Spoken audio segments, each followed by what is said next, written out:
Yeah, let's go listen to it.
Well, hello, everyone, and thank you for joining us today for Everyone Has a Story with Jeannette Grunhaus and Jennifer Coburn.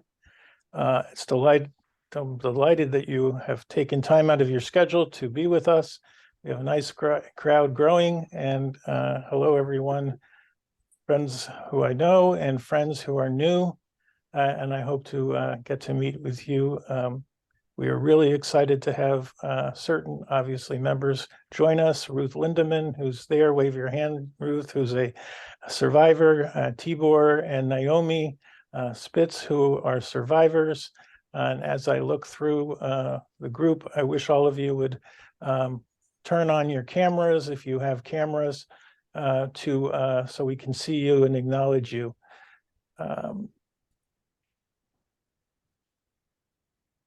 What I'd like to do is, I had something hit me in the end of December, which was the fact that we went over 9,000 members and viewers in our various digital platforms and listeners on all of our podcast platforms.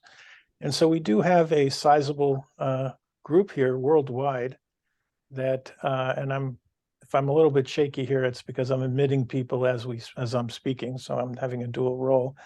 I think we have a very powerful megaphone, and we have to use that megaphone as a group to look for situations that are happening in the world. Certainly, I started in 2022 talking about anti-Semitism in a very strong way. I wanted to launch the jcrnow.com website, and if you haven't visited us, I hope you will, and join and be part of the discussion going on there every day. I call it Everything Jewish Every Day. I'm posting articles from around the world about all things Jewish, so I hope it will attract you. And what has really caught my attention is the protests going on for women in Iran. And so I'm dedicating this program to the, and I want to put another post in chat for those of you who have just joined us. So I'm going to do that, and you can see what I'm referring to. So I want to call out the human rights violations for the women in Iran, and I'm going to start the program a little differently than I normally do, with a very powerful set of music that'll start us off, and then we will go right into an introduction for Jeannette. And I want to also introduce Rosa. Rosa, if you have a hand, raise your hand. Rosa Belson is with Jeannette. They're sisters. And there's Rosa in the bottom corner that I see. There you go. And so let me start off the program this way.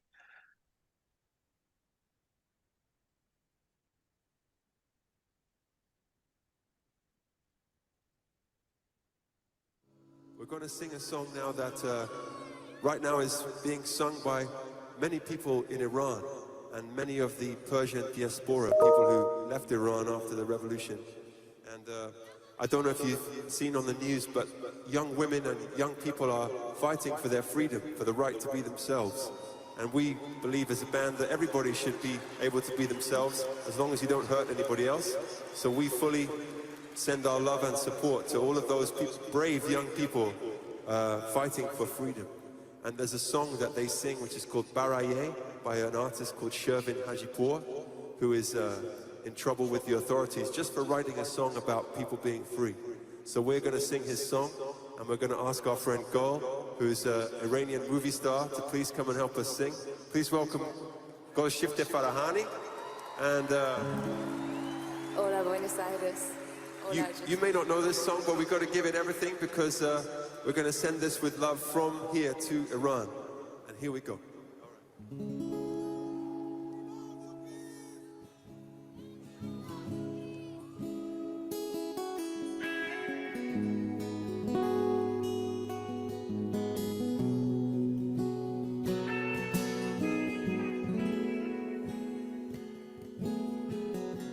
برای توی کوچه رقصیدن، برای ترسیدن به وقت بوسیدن، برای خواهرم، خواهرت، خواهرامون، برای تغییر مغزها که پوسیدن،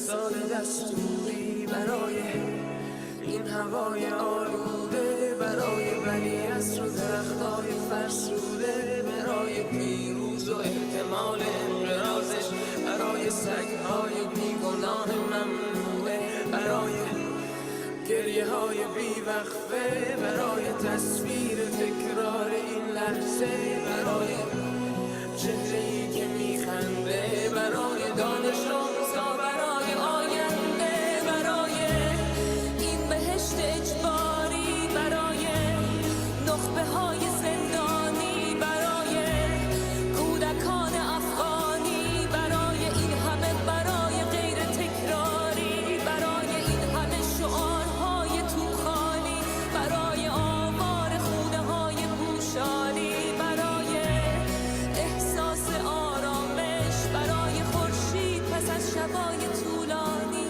برای اوضاع اعصاب و بیخوابی، برای مرد میهن آبادی، برای دختری که آرزو داشت پسر بود، برای زن زندگی آزادی،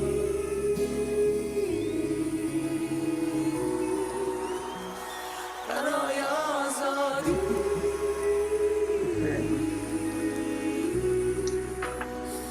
برای آزادی،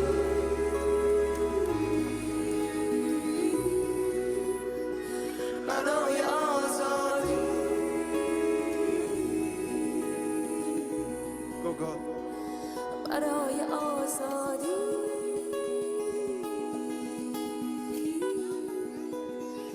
برای لیبرداد،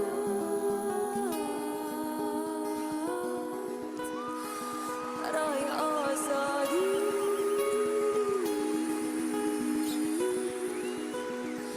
برای آزادی.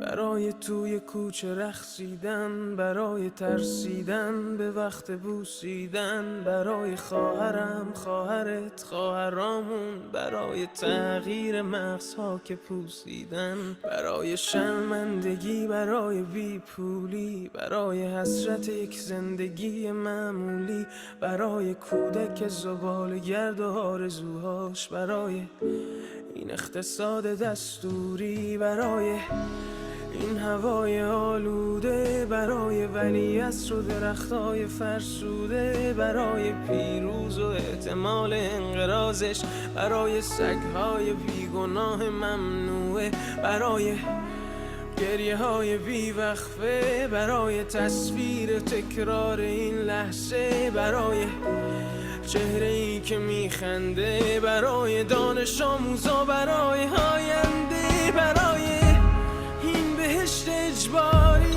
برای نخبه های زندانی، برای کودکان افغانی، برای این همه برای غیر تکراری، برای این همه شعارهای تو خالی، برای آوار خونه های پوشالی، برای احساس آرامش، برای خورشید پس از شبای طولانی، برای قرصای اعصاب و بیخوابی، برای مرد میهن آبادی، برای دختری که آرزو داشت پسر بود، برای زن زندگی آزادی،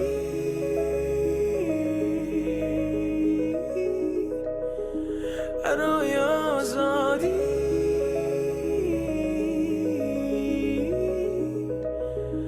برای آزادی،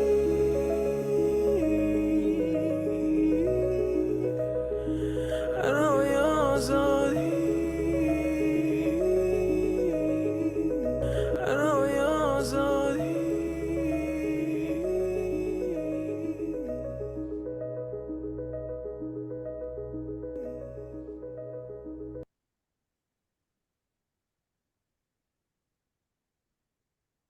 And so welcome back, and thank you for your attention to that. I'm going to now start the program. We're going to be starting with Jeannette Grunhaus, who is a Venezuelan professor, a researcher, and writer. She was born in, I apologize if I don't get this right, Szczecin, Poland in 1946, to Polish Holocaust survivors who came from Wlodawa. Jeannette's family immigrated to Venezuela, settling in Maracaibo. She received her undergraduate degree in French from Wellesley College, and in 1970, she went to receive an MA in Spanish literature from New York University via an extension program in Madrid in 1976.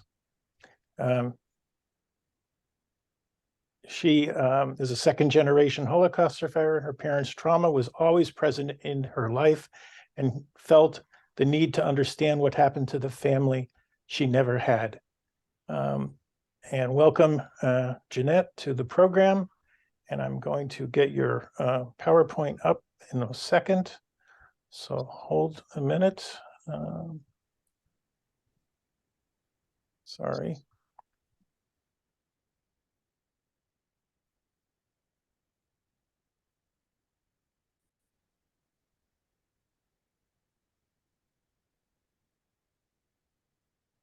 So welcome to the program, Jeannette. You can take it away. Hi, thank you, Jeffrey. Thank you very much for hosting this conversation. First of all, good afternoon to, and maybe good morning to some people in California, in another country. Thank you for being here. And I want to thank my sister Rosa for participating, and say hello to Jennifer. We're going to be together in this program. Okay, so I'll take it off from here. As you all know, Jeffrey well said, my name is Jeannette Grunhaus de Gelman, and I'm daughter of survivors from Wlodawa, Poland. I would like to talk briefly about how this book came about. Growing in Maracaibo, Venezuela, where my parents had settled after the Holocaust, I was often affected by a feeling of loneliness. My friends had cousins, had uncles and aunts and uncles, had grandparents, and I had nobody. And that made me very sad. This feeling of loneliness stayed with me during my whole life until very late in my life. I had understood why we were just my parents and my siblings and me. I understood that all our relatives had been murdered in the Holocaust, immediate family, immediate circle. And I decided that very late in life, I decided that I had to explain this to my children and my grandchildren so they would know what my parents went through. This way we could leave a legacy for the family. So we remember our parents, so we would be proud of our parents and would honor them and honor their memory. So I decided to write the book. The book was written first in Spanish and it came out in 2018 with the title En los días claros cantábamos. And it was recently published in English in 2022 with the title On Sunny Days We Sang. Today, I was intending to talk to you a little bit about the Holocaust in Wlodawa. And you will see why. It's a different story. It's a story of camps, but not directly. So it's a story that merits to be told. My parents, number 2, please. Okay. My parents, sole survivors of their immediate families, were born in Wlodawa, Poland. They were second cousins, but they were from different generations. There's Wlodawa in the map. They were from different generations. My father was born in 1904. My mother was born in 1924. So they knew of each other, but they didn't relate till much later during the war. Wlodawa, as you can see, it is a small town. It could be considered a shtetl on the border of the ancient Soviet Union, on the banks of the river, of a famous river called Bug. Wlodawa in 1939 had 9,500 inhabitants, 60% of which were Jewish, as you can see. That is 5,600 were Jews. And the Keilah was very, very, very well organized. It was a well-organized community. slides 3 and 4, please. My father, Hil Mayer, 3 and 4, please. Hil Mayer thank you. That's my father's family. My father, Hil, was born in 1904 into a well-off Orthodox family. His father was in the lumber business, as they had been for generations, and he was very active in Zionist activities. My father, we don't know much about his education, but the details, but we do know, no, not yet. Sorry. That's all right, stay there, thank you. But we do know that he spoke Polish very well. If not, he wouldn't have survived the war so easily. Not easily, but he wouldn't have survived the war. He also spoke Yiddish and he spoke Hebrew. As a youngster, he separated himself from the strict religious orthodoxy that his family had, because he became a very stern Zionist. And he participated in all the Zionist activities in Wlodawa. And he was even secretary of the Keren Kayemet LeIsrael for 2 periods. In 1924, my father decided to emigrate to Palestine, not for economic reasons, but for his ideals. But he only stayed 2 years till 1926 because his father needed him. He returned to Wlodawa to help his father with the business. But in 1928, he moved to another city called Gdynia, which is in northern Poland on the Baltic Sea, and he opened there a lumber mill and other businesses related to lumber, and continued with the family tradition. My mother, born in 1924, she was called Hannah Schendel, but she became known as Alexandra, which is the name that she adopted during the war when he got her false papers, and she decided to keep this name. So we knew her as Alejandra all her life and all her friends. And she was born to a Hasidic family. Her father was a businessman. He was a follower of the Ratzin rabbi, and he was very religious. His life, of course, evolved around religion. He was not involved in community affairs. He just followed his religious calendar. My mother attended public school and attended another school called Beit Yaakov in the afternoon to learn about Judaism.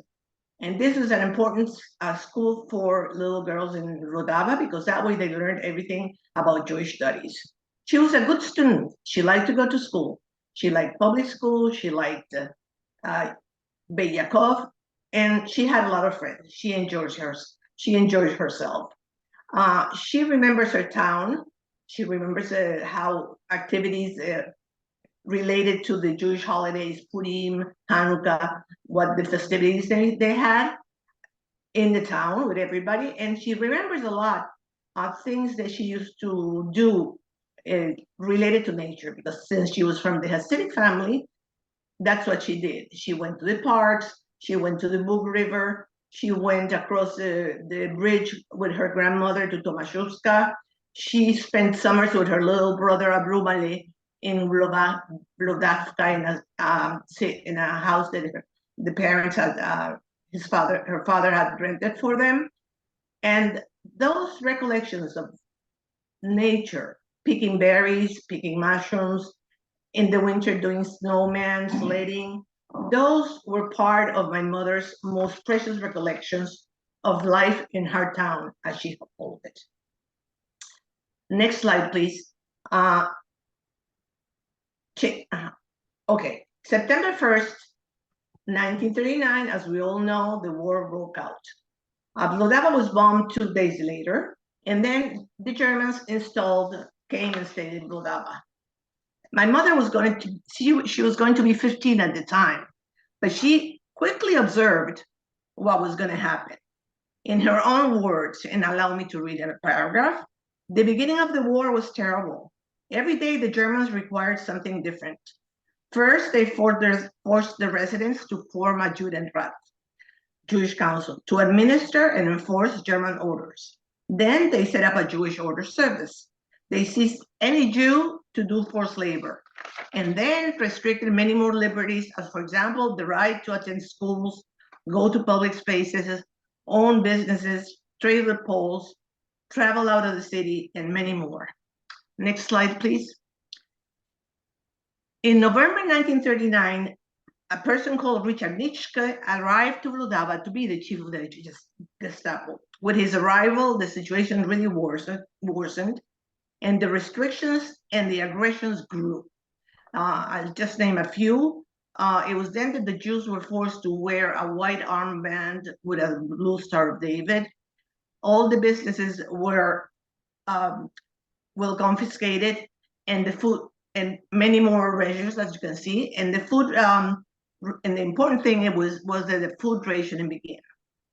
From the start, the Germans had set out to drive the Jews into extreme poverty, and they were very quickly getting there. In 1940, something important happened was that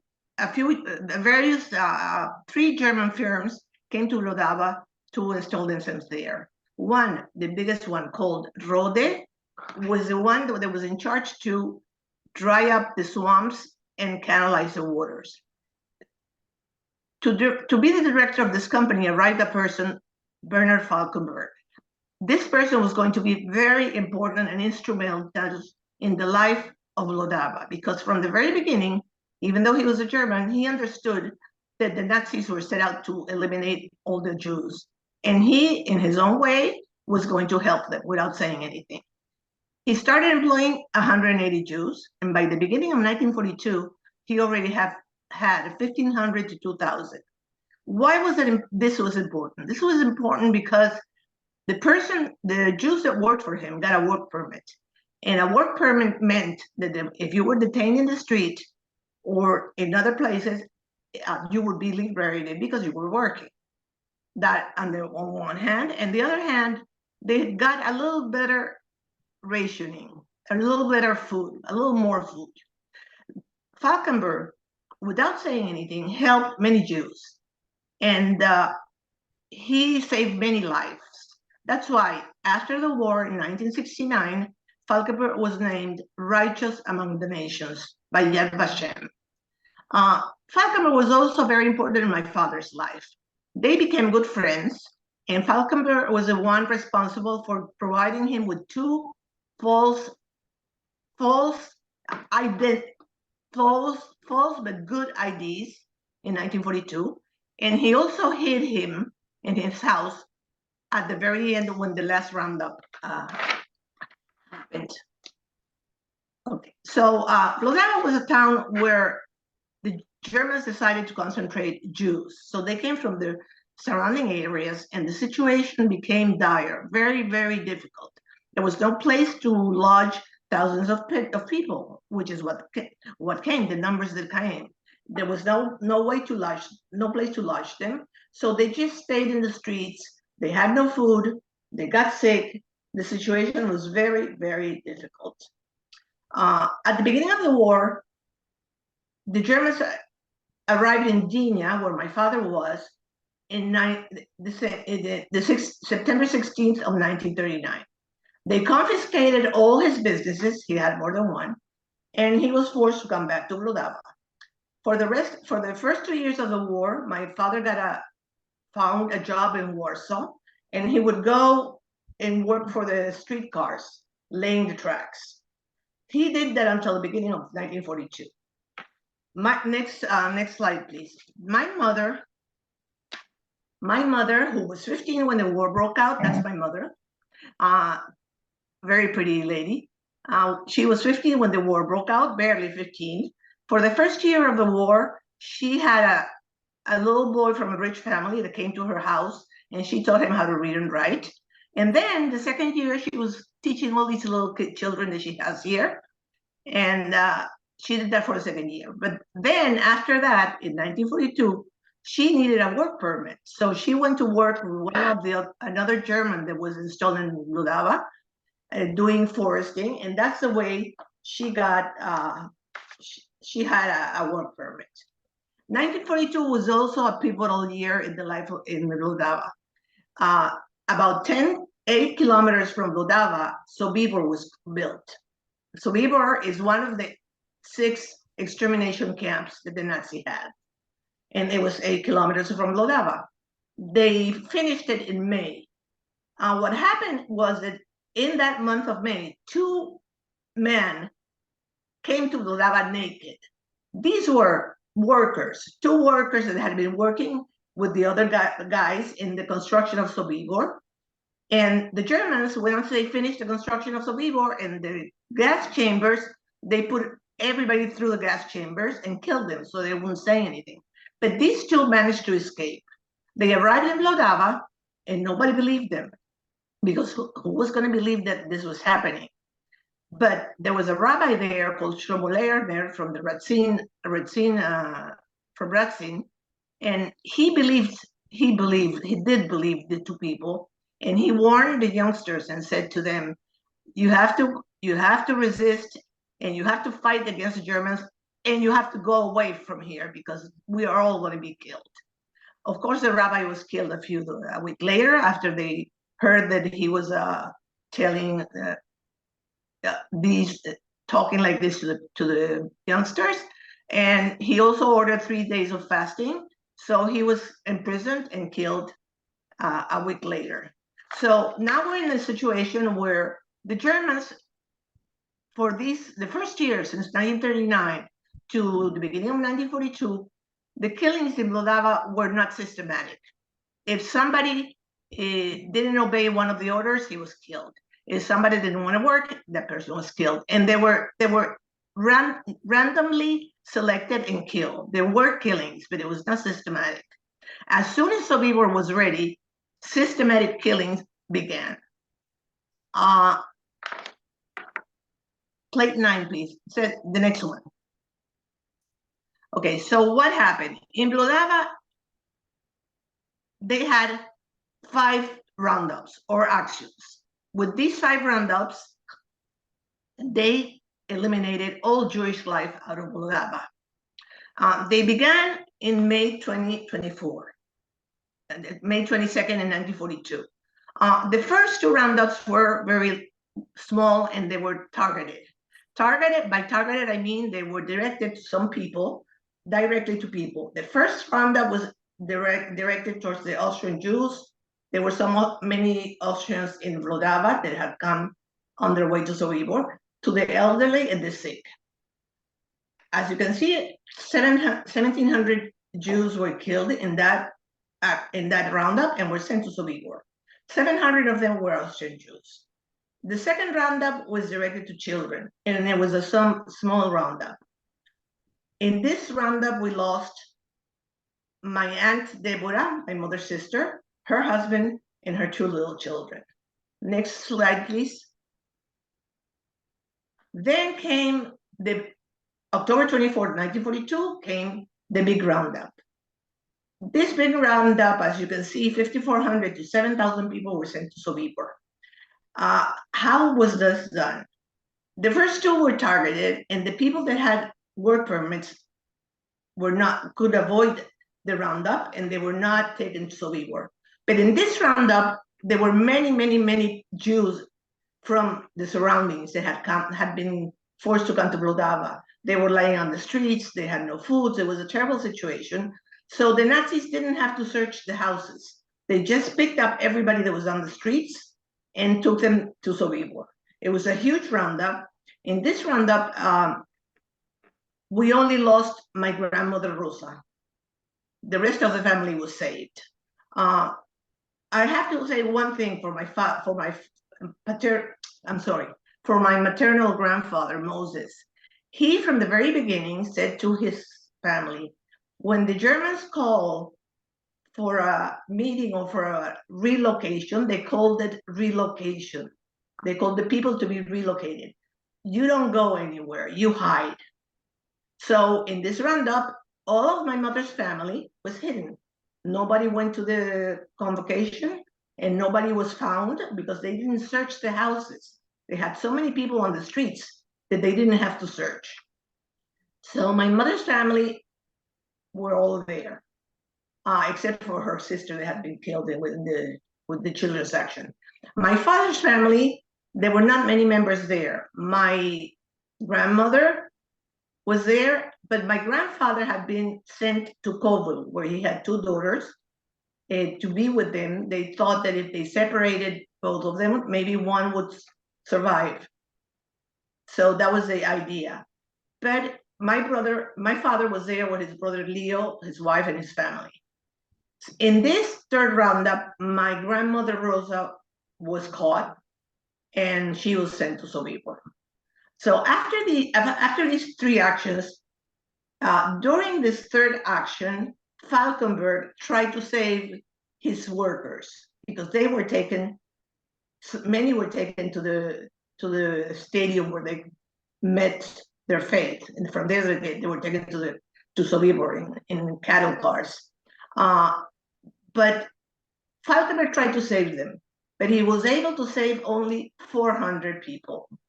So after this third roundup in Wlodawa, they created two things. One was called a lager, which was a working camp, and the other one was a ghetto. The lager had the Falkenberg's people there. They were the workers, and they got their work permit, not that then it mattered much. And the ghetto was the rest of the people. Now they were there and they were separated. In the lager were mainly younger people that could work, and in the rest were families were all in the ghetto. Next slide, please. Okay, then right away, right after that, there was another roundup, the fourth action. It was only in the ghetto. They didn't touch the people in the lager, and they killed. It was very cruel and very violent. They killed people on the streets. You see 300 shot in the streets, and 800 were sent to Sobibor. After that, the lager and the ghetto were sealed. They were really separated.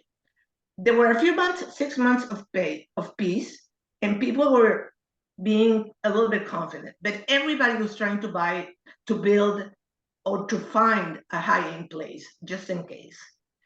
And indeed it was needed because April 30th, 1943, there was the fifth roundup or the fifth action.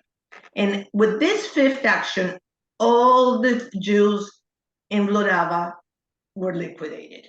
They searched the houses very violently everywhere, and everybody was liquidated. They finally were managing to have Wlodawa become Judenrein, which means without Jews. What happened to my parents in this roundup? Okay, my mother and her sister were in the lager because they worked, they had work permits.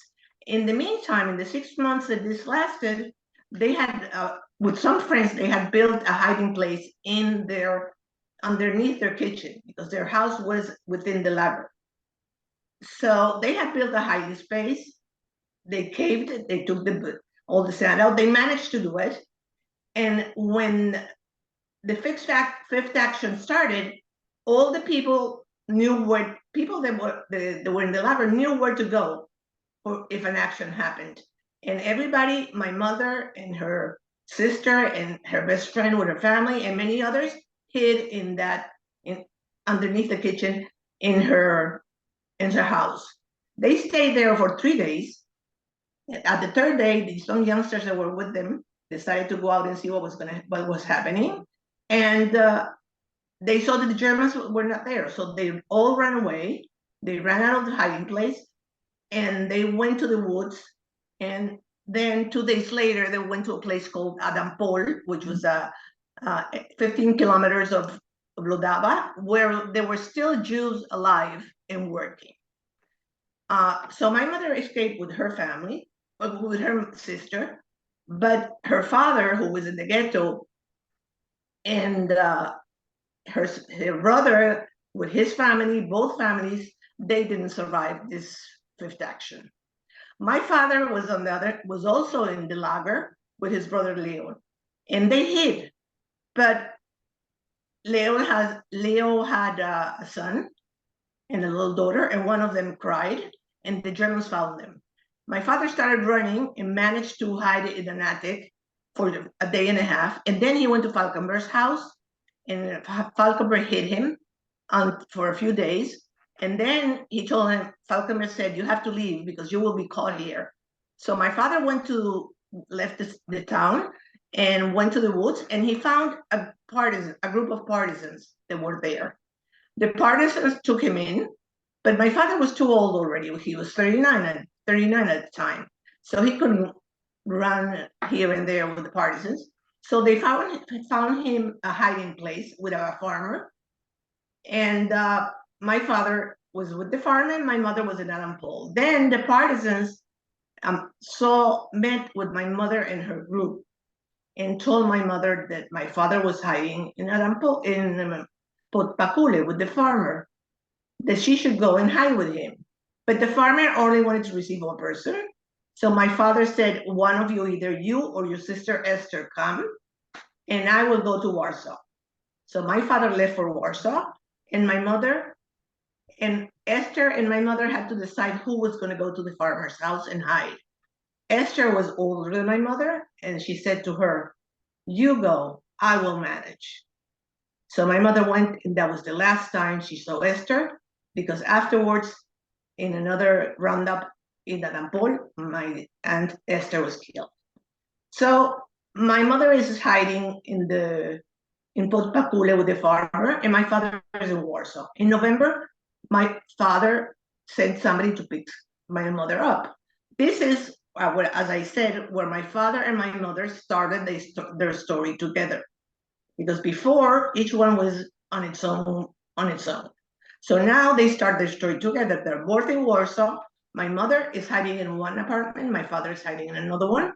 And they stay there until the next year, in 1944, there's the Polish uprising in Warsaw, Polish uprising against the Nazis.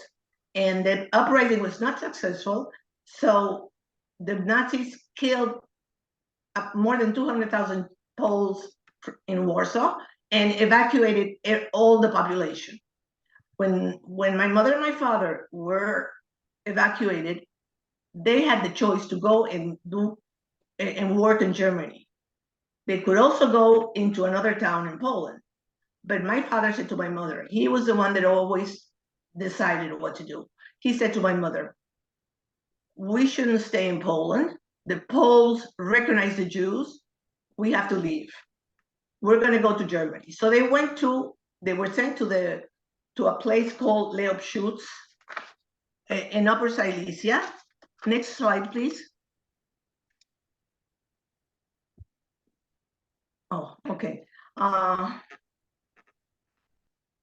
And the next one, please.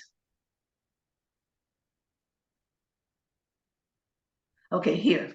They went to a place called, here, below here, Lambsdorff, Leobschutz, and there they worked from October 1944 to March 1945, when they were liberated by the Russians. I must say a little something. Working in Germany for many was considered slave labor, but my parents didn't have a very tough time. My father worked here in Leobschutz. He worked at a textile company, and my mother worked with farmers. Okay, so March 24, 1945, they're liberated by the Russians, and my father says to my mother, we have to return. We have to return to Wlodawa, to Poland, and to Wlodawa to see if anybody survived. So they start their way back. And they arrive in Wlodawa April, May, just when the war was ending. My mother said that all during her escape and her hiding, she always hoped, she had the hopes that somebody would survive like her, hiding, even though it was not probable. My father didn't have those expectations because he knew that his mother had been killed in the third roundup, and then his brother and his family were killed in the last roundup. So he didn't have expectations, but my mother did. She said that when she saw that nobody had survived, she got very depressed, and she started thinking that why did she survive, and why did she not exchange places with Esther when one of them had to hide? So her depression really started there a little bit.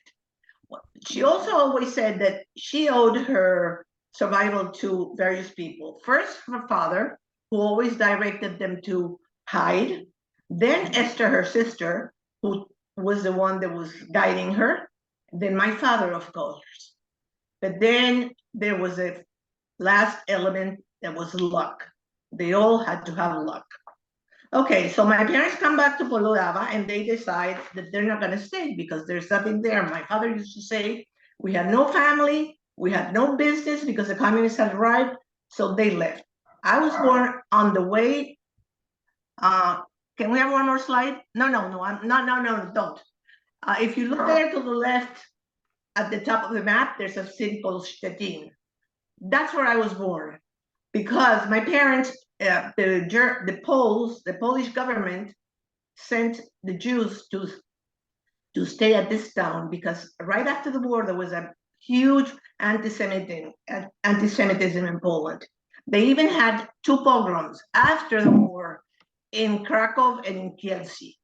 And the Poles were very anti-Semitic all the time. So they sent them to Shtetl, which was a city where there were no Poles because it had been under German control.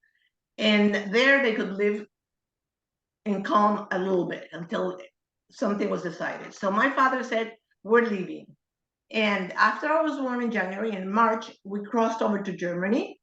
From Germany, we arrived in Paris in August, and we left for Venezuela in November. Why Venezuela and not another place? They had 3 choices. One choice was in the United States.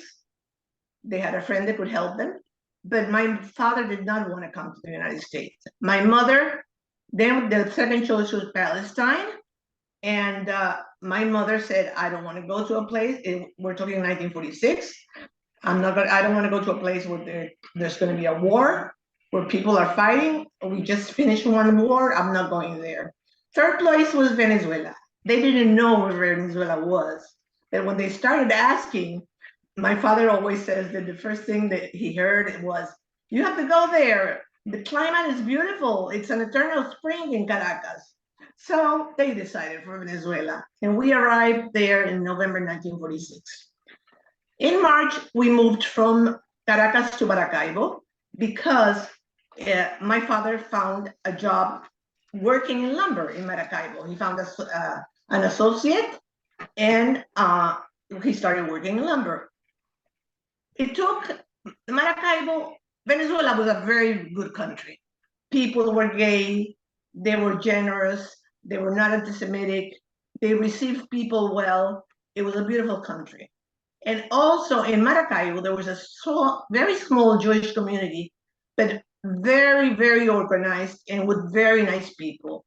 So my parents started rebuilding their lives here in Maracaibo, and they did it successfully. It took them many years to organize their lives. And by the 50s, the situation has changed a little bit. They were already very comfortable economically. My mother, Rosa, had been born. She was the last one in 1946. I'm sorry, in 1956. Our brother Leo in 1948. And the family was moving well. But then, once they were established and they were settled, the demons of the past started returning. First, my mother fell in a very strong depression that lasted some years, and I think Rosa is going to talk a little more about that. And my father, who we know from a cousin that was a very gay, happy man before the war, became very serious, very circumspect, very intellectual. He was only interested in his family and in Israel. Those were his topics. And he talked, he did participate, both of them did participate actively in the life of the community. And they also had a very intense social life because, as I said, the community was very nice and they were very happy there. Nevertheless, I think my father received a little bit of satisfaction when in 1964, he was called to be a witness in the trial of the Richard Nitschke, the Gestapo chief of Wlodawa, and 5 of his helpers. So he went to Germany, he testified. The result of the trial was laughable. The people were condemned to 2 years, 1 year, 3 years of prison. Very, very laughable sentences. But at least he went and he testified. We were not, I don't know if Rosa knows, but I don't think I know that if my father finally found some relief or some peace, I would say, from the demons of the past. I don't really know. I'm not sure he did. But my mother, I think she did. First of all, starting in the 90s, she was a witness for the Spielberg's archives, and she gave her testimony. And then in the year 2000, we went to Wlodawa with a group of 13 survivors, Rosa and Leo and me and my mother. My father didn't live anymore. And we went to Wlodawa in the camps. And after my mother came back from Wlodawa, she was in the hospital because she felt sick. But during all those days, she would tell me, the only thing I can do is now talk about Wlodawa. And she would tell me stories and more stories and more stories. I believe that then she made peace with her past, and especially I think she made peace with her guilt. I think I will let Rosa speak now, but before we finish, can we,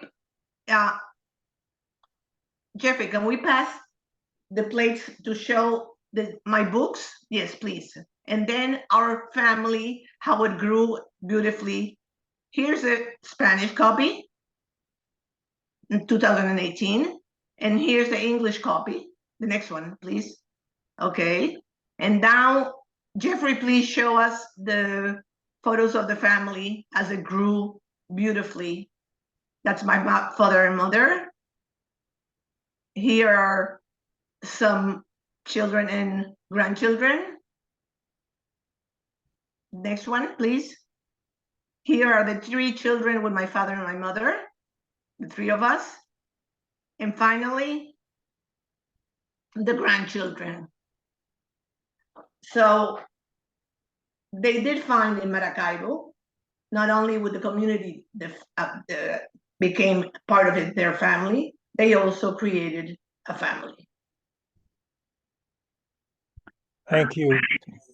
Before Rosa speaks, I want to thank you for the honor of bringing your story to our group. You're the first story about Sobibor that I have been able to curate and produce. And the facts now are recorded and they will live on. And anybody who is denying Sobibor or denying the Holocaust will have your witness testimony as to what happened. Now, Rosa, if you don't mind, would you please just do a 2-sentence introduction about yourself, who you are, where you're living, and what your profession is? So Sure. where are you, Rosa? So we'll start. Yeah. So good morning, afternoon, or evening, wherever you're joining us. It's morning for me. I'm in San Diego, California. I go by Rosa Grunhaus Belser, to honor the family. And I am a clinical psychologist, but I have been practicing more as a leadership development and executive coach for the last 20 years.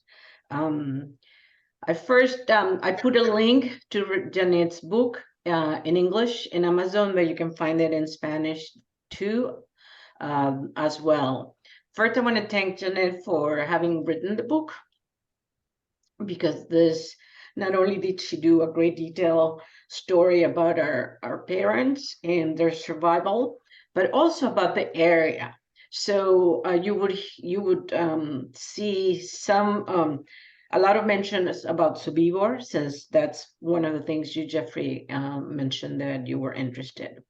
So as you heard, I'm the third. So I was born in 1956, and I think what I would say from my perspective is that as Jeannette and Leon grew up in the survival and adaptation phase of the family, I grew up in the sort of like coping with life phase. They had established themselves financially. They were not rich, but they were comfortable.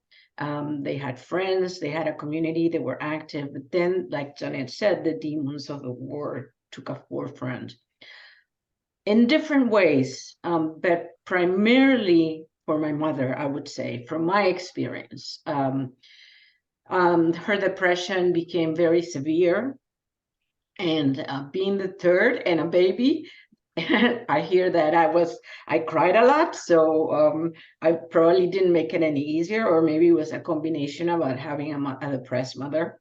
But she was very depressed and unavailable and dealing with her own loss. So for me, I had like a double generational trauma. I had the generational trauma of the war as well as coping with my mom's depression. I would say that so my childhood was very colored by that, and I felt enormous responsibility to be a good child. I did not want to make my mom's suffering any worse.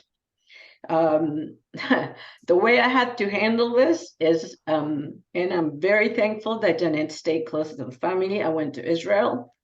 I felt for many reasons I had to get away to find a little bit of a space to deal with the trauma. And also because I felt very connected to the Zionistic father and mother, but they both were lovers of Israel. At the time that I went, they even bought an apartment with the idea that they would move, but the Yom Kippur War started. And again, like Jeannette said, my mother's fear of being in a war determined that they never moved. So I last want to say that, Jeannette does a beautiful, detailed story about how they adapted to Venezuela, the trip that we did back to Poland. For me, like Jeannette said, my mom also, I came into terms with my mother's, with my feelings for my mother. Therapy helped, my own studies helped, and being a mother myself helped. And the memories that I have of her in the latter years are of determined, independent, adventurous. She even would come to San Diego by herself. And I think my children had memories of their grandma, abuela, like they call her, as a nurturing, generous, and loving grandma. She loved to go to Las Vegas. So, and it used to be used around Passover. So we used to take our toaster oven so we can do matcha pizza in the hotels. And it was a total adventure for my kids. Jeannette showed pictures of the children, of all the grandchildren. Most of the grandchildren now have children of their own, not all of them, but most of them. I became an abuela myself a year ago. And I think I've come full circle to allowing our family to grow. Again, I think Jeannette does an amazing job in perpetuating our story, giving voice to the unspeakable, and really is a story and documenting something that would stay for eternity, making sure that there's a voice against anti-Semitism, against discrimination, and again, the suppression of others. So I'm extremely thankful for her. Thank you, Rosa. And I know this was emotional for you to be able to be on screen and to share. And I want to also point out that we have a connection, Rosa and I, and also on board here is Solomon Pencheski.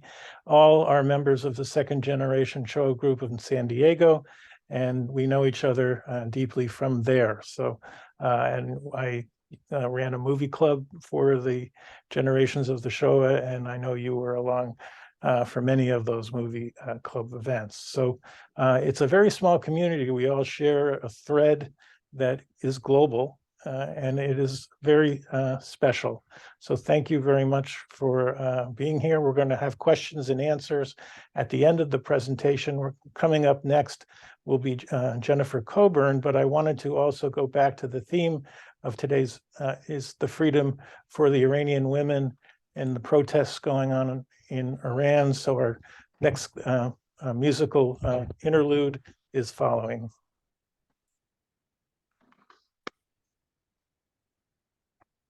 I'm sorry.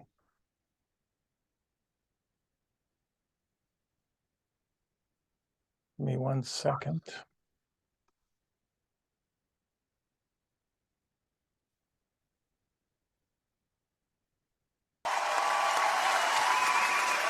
The Voice of Germany ist auch die Stimme der Menschen im Iran. Wir sehen euch und wir stehen an eurer Seite. Für Menschlichkeit, für Selbstbestimmung und für Demokratie. Frauen, Leben, Freiheit.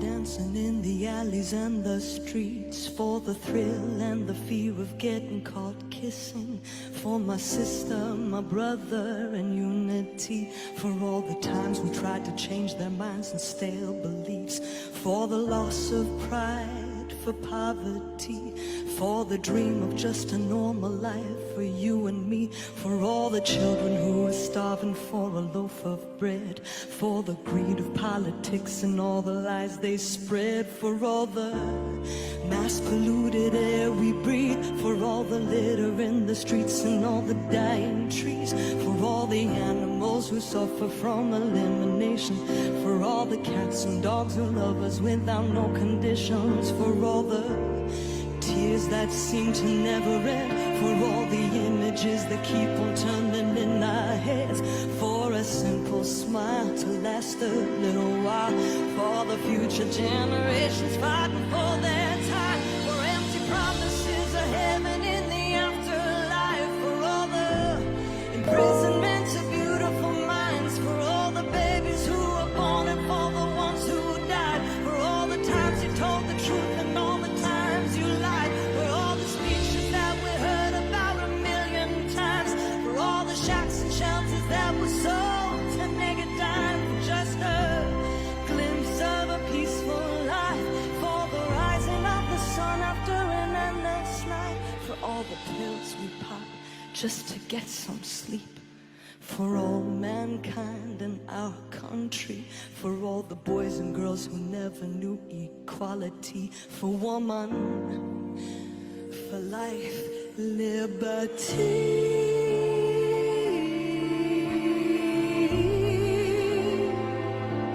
For liberty.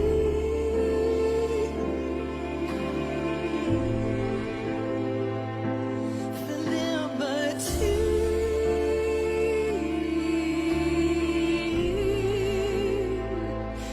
For liberty.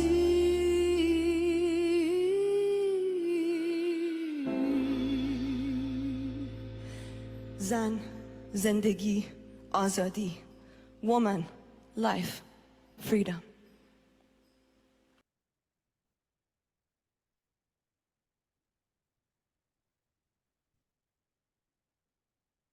So thank you. And we're going to go now to Jennifer.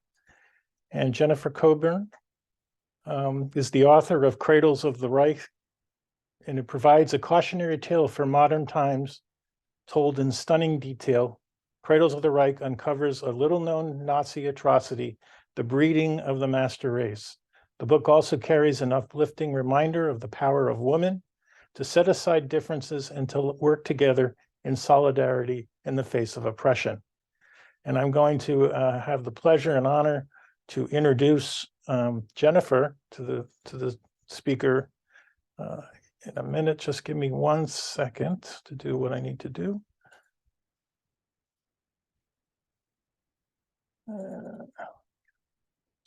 Here. Hold on a minute.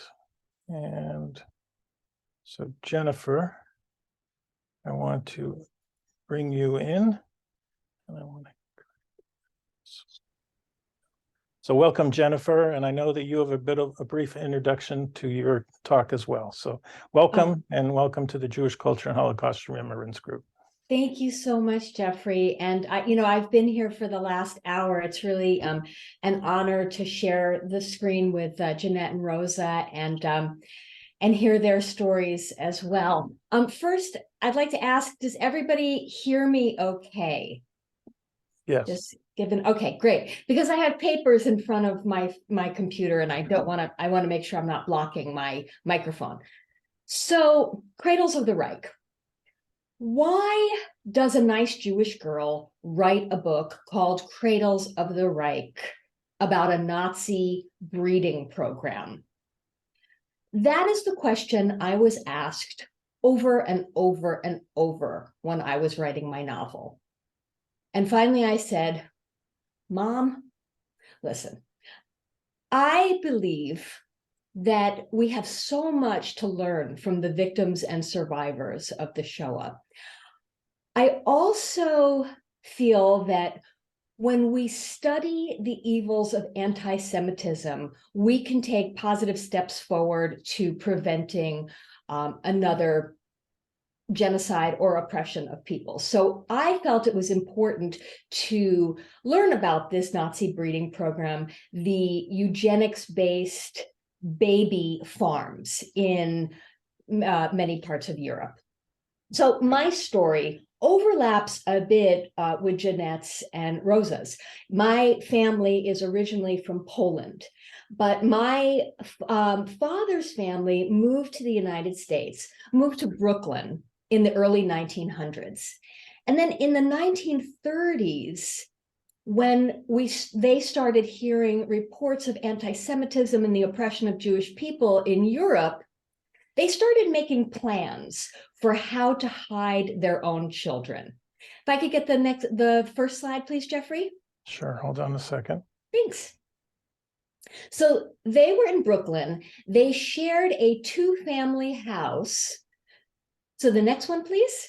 So they shared a 2-family house with a German couple that lived downstairs. And that family volunteered to adopt my father, the toddler in the center, in order to save his life. The young woman on the right is my Aunt Bernice.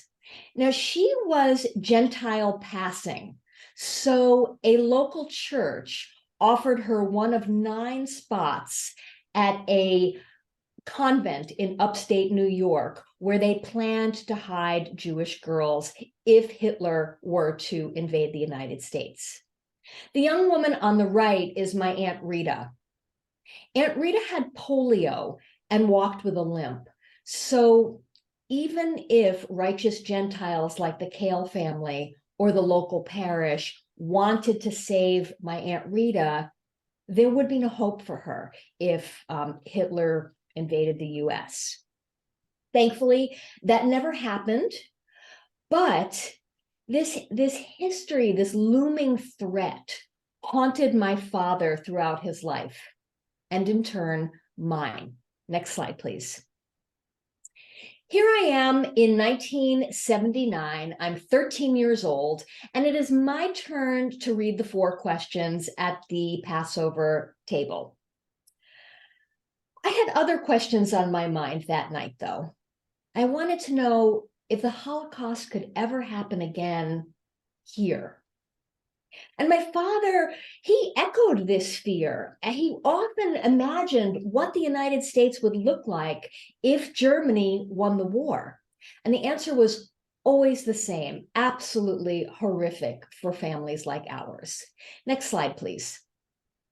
A few years ago, there was a television series called The Man in the High Castle, which was based on the Philip K. Dick novel of the same name. Did anybody see that? If I could get some nods, did anybody see that series? No, okay. Well, briefly, it creates a dystopian 1962 after Germany won the war and the United States is part of the Reich. There were so many disturbing elements of this show, but one that really struck me was when a beautiful German woman said that she was bred through the Nazi Lebensborn program. And I figured this has got to be a fictional element that they made up for the show, because there was also an episode where they blew up the Statue of Liberty, which thank God never happened. But curiosity got the better of me, and I Googled Lebensborn program. And next slide, please. And this was the first image that I saw. It was then that I found out that the Lebensborn Society was real. It was a top secret breeding program that lasted 10 years, from 1935 until the end of the war. Next slide, please. Adolf Hitler's second in command, Heinrich Himmler, had a plan to create 2 million racially valuable new children for the Reich. He called it the Lebensborn Society, and it operated in 3 ways. First, Aryan women and SS officers were coupled together for sexual liaisons, and the resulting children would become property of the Reich and placed for adoption. Second, it was a maternity home for Aryan women who were already pregnant and mostly unmarried. There were some married women in the program, but mostly it was a home for unwed mothers. And third, when the war started in 1939, the Lebensborn Society expanded. Nazi soldiers identified blonde-haired, blue-eyed children in countries they occupied, and they kidnapped them, brought them back to Germany for a process they called Germanization, and then for adoption with good German families. In the end, 20,000 babies were produced for the Lebensborn Society, and 200,000 children were stolen. Half of these children were kidnapped from Poland alone. They called these children the Polish orphans, and in some cases they were orphans already, but most commonly, the children were made orphans because the soldiers snatched the babies out of their mother's arms and killed their parents. Next slide, please.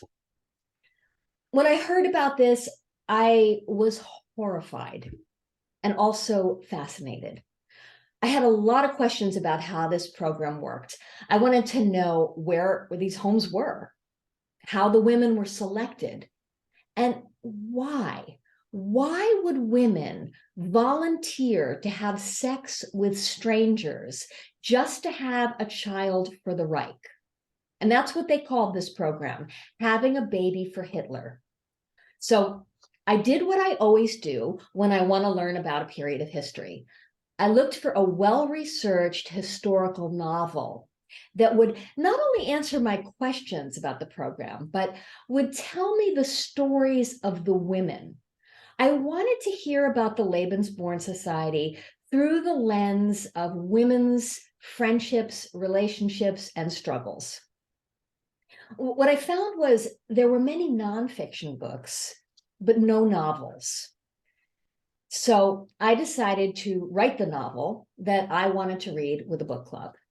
Now, Cradles of the Reich is not my first book. Before this, I published a travel memoir. My daughter and I, next slide, please. My daughter and I traveled to 12 European cities together, and I wrote a book called We'll Always Have Paris, which was light and fun, as you can see from the cover. And before that, I wrote 6 romantic comedies. So the move to writing about Nazis was not the next natural step for my career.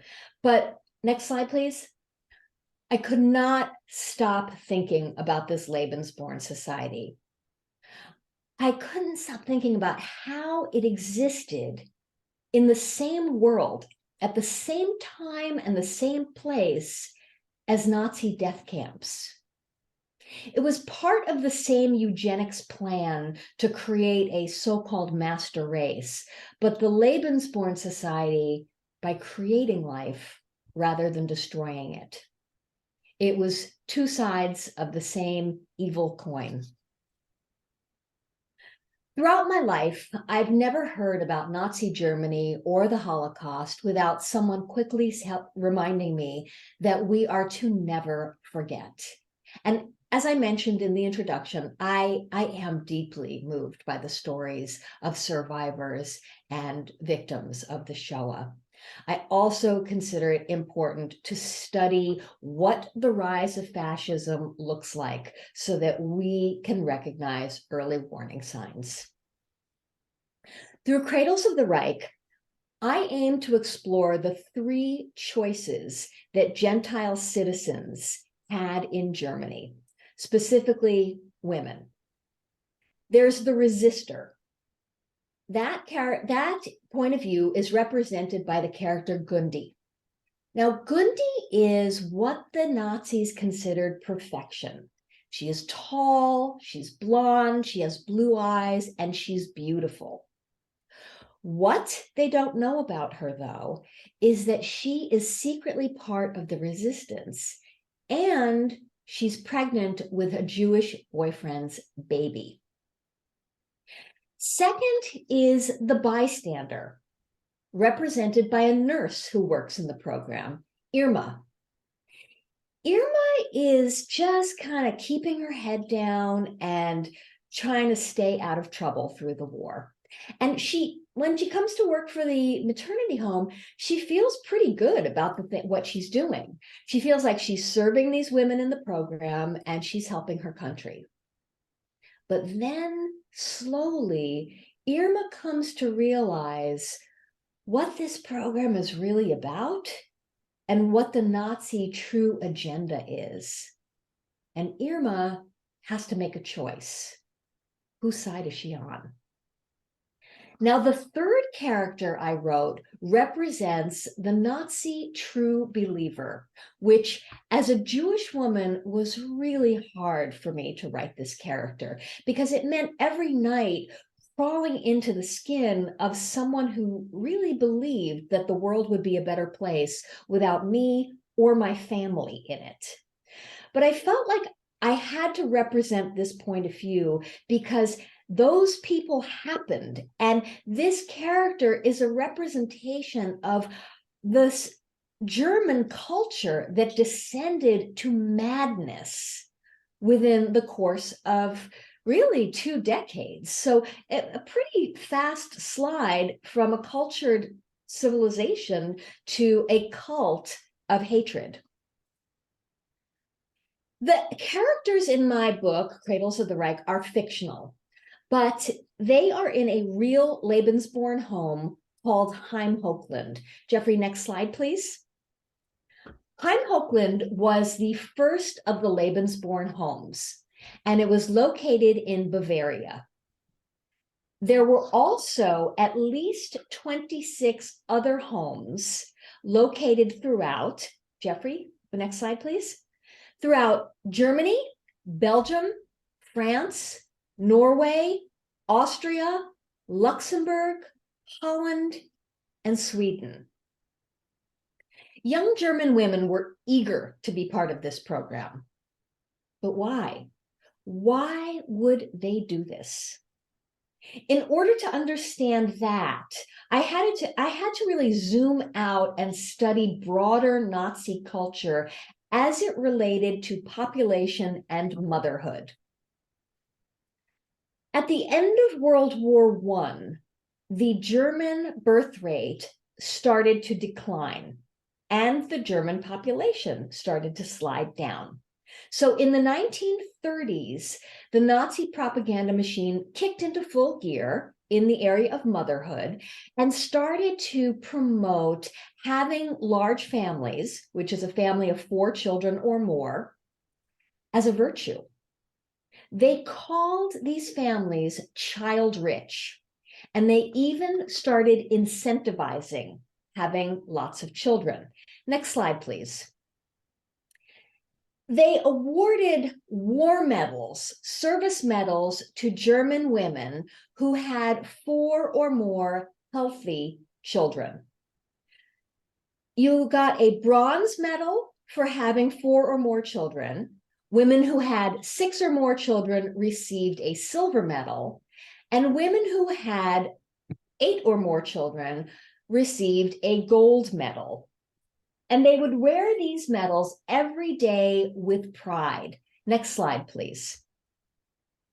Here is a mother with a Mutter cross on her neck. I don't know if you can see it right there on her black dress, but she's an older mother. She has 2 children with her. And I am going to assume, or I believe that this mother adopted the baby that she's pushing in the stroller in order to round up the number of children in her family in order to receive a Mutter cross.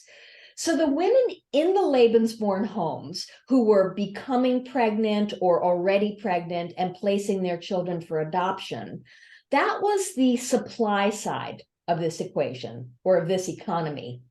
The demand side were these German mothers who had 3 children, 5 children, 7 children, and agreed to adopt 1 more as an act of patriotism, and so that they could get this war medal.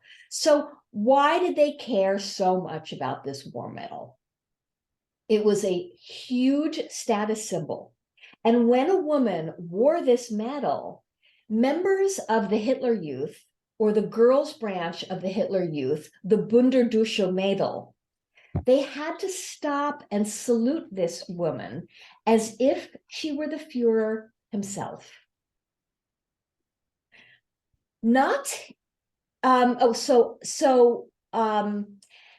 Two reasons. The other reason, I'm sorry, it's a little early here and I've only had half a cup of coffee, but the other reason that they wanted to participate in this program is the Reich was expanding, or the Nazis created this program. The Reich was expanding and they needed to populate these new territories with large Nazi families. So that's another reason that they promoted having lots of children. Next slide, please, Jeffrey. So they told young girls that the most important thing they could do, the most patriotic thing they could do, was have babies, and plenty of them. Not every woman qualified for this program. Next slide, please. Only 40% of the women who applied for the Lebensborn Society were accepted, whether they were already pregnant or willing to become pregnant. They had to demonstrate racial value. So what does that mean? What does it mean to be racially valuable in the eyes of the Nazi Party? The young women had to demonstrate 3 generations of pure Aryan blood and 3 generations of no mental or physical poor health. So if your grandfather struggled with depression, you as a woman would be disqualified from the program. The Nazis also had racial screening tools to measure different criteria. Next slide, please. There were certain eye color, hair color, and skin colors that were acceptable, and certain facial features. Next slide, please. Certain facial features that were considered Aryan. Now, many of you have seen these racial screening tools when you visit Holocaust museums. So please forgive me if I am giving you information that you already know, but I feel like it's important enough to repeat because in every audience that I have, there are at least 5 people who have never seen these racial screening tools.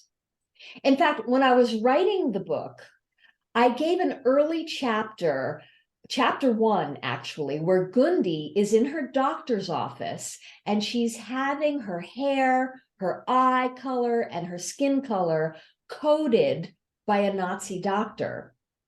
And I gave the chapter to a friend and she said to me, you know, this seems really unrealistic. My friend is not only Jewish, she is the daughter of a Holocaust survivor. So I figured if she doesn't know about the racial screening tools, I need to include them in my presentation. And her comment led me to create a series of social media posts. If I can have the next slide, please, called Fact or Fiction. Oh, I'm sorry. No, it's okay. Called Fact or Fiction. There we go. And every Friday, I post an element that appears in the book and give you the historical background. Because I want people to read this book and see that these hair swatches were real. This isn't my active imagination. And there is also in the back of the book an extensive author's note that explains where I got my information from and what is fictional and what is fact. And there's very little fiction, only in areas where the research just wasn't there. So next slide, please. One of the facts that I put up on my social media is that these women, the ones who qualified for the program, went to live in large estates that were beautifully decorated with furniture and art, all stolen from Jewish people. And these young women had very few responsibilities. If they were already pregnant, they had to consume a prescribed amount of milk and fruits and vegetables prescribed by Heinrich Himmler, because he had some very strict ideas about a pregnant woman's diet. And if the women were there to become pregnant, I will let you guess what their responsibilities were. Researching Cradles of the Reich was a project that gripped me like nothing ever has before. I knew that the Nazis began indoctrinating very young children through anti-Semitic stories like Der Gilfpilz. Slide, please. Slide of Der Gilfpilz.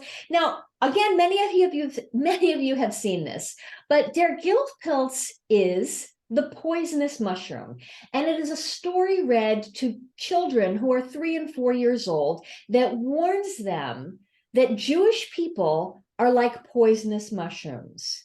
We may look harmless, but we are poison to the bowl. You know, I often wonder, like, how do children learn to become anti-Semites? How do children learn to hate? And this is part of the answer. They're read books like this.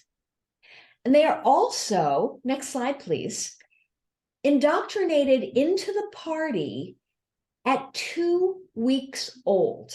This is a Nazi baby naming ceremony. I have a whole chapter on this in my book. But at 2 weeks old, this baby is laid out on a pillow, and the Nazi officer pulls his sword from its scabbard, places it on the baby's stomach, and pronounces the child a member of the Nazi party in good standing at 2 weeks old. Next slide, please. Also, families were given board games like Judenraus. The whole family, mom, dad, and the kids, would play this game, which the title translates to Jews Out. And the object of the game is to run 6 Jewish pegs off to Palestine. I also learned, next slide, that all children born into the Lebensborn society, the babies, were given a silver cup with their name inscribed on the front and the name of their godfather, Heinrich Himmler. And that is how many of these children discovered that they were products of the program. They were 70 years old, their parents passed away, and as they were cleaning the house, they went up to the attic, and in the very back, there was a trunk, and in the very back of the trunk was a chamois that inside was a tarnished cup with their name on it, and they said, "Why is Heinrich Himmler my godfather?" And then they started digging and discovered their roots. They discovered that they were kidnapped from Czechoslovakia and Poland and Norway. Only 20% of these children ever found out what their roots were. 80% are in their 70s through 90s now, or died not knowing that they were stolen or bred by the Nazis. Next slide, please.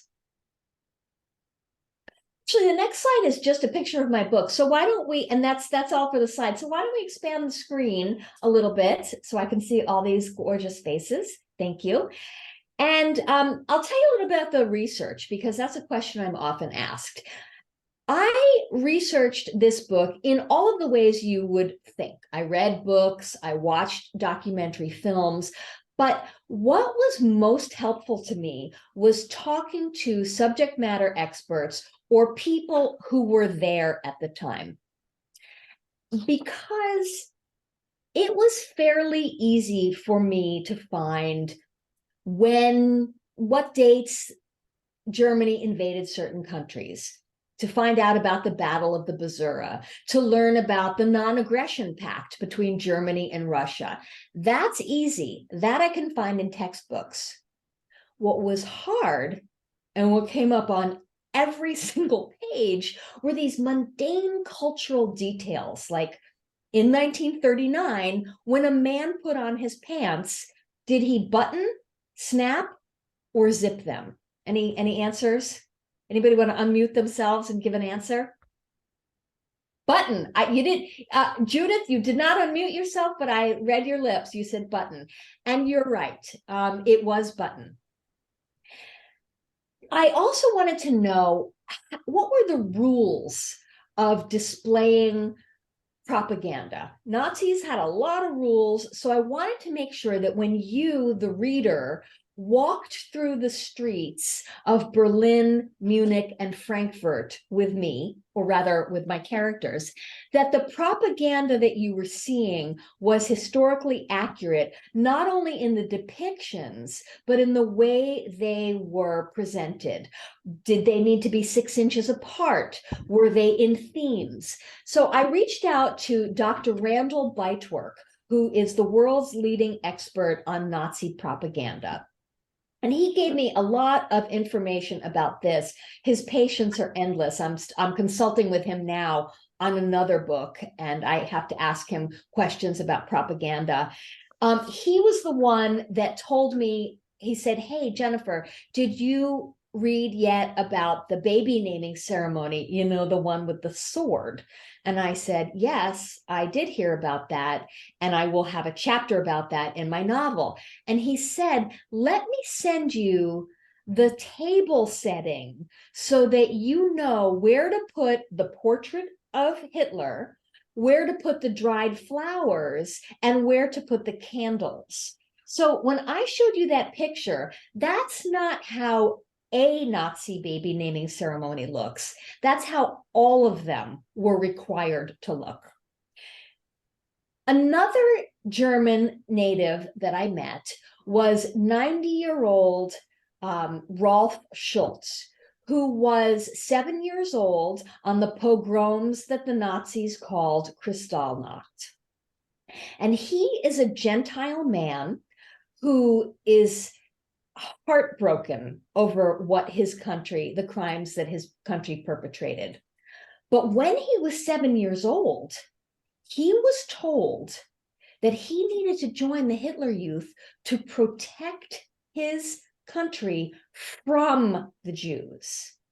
Now, he could have told me anything. He could have said to me, Jennifer, I knew right from wrong when I was 7 years old.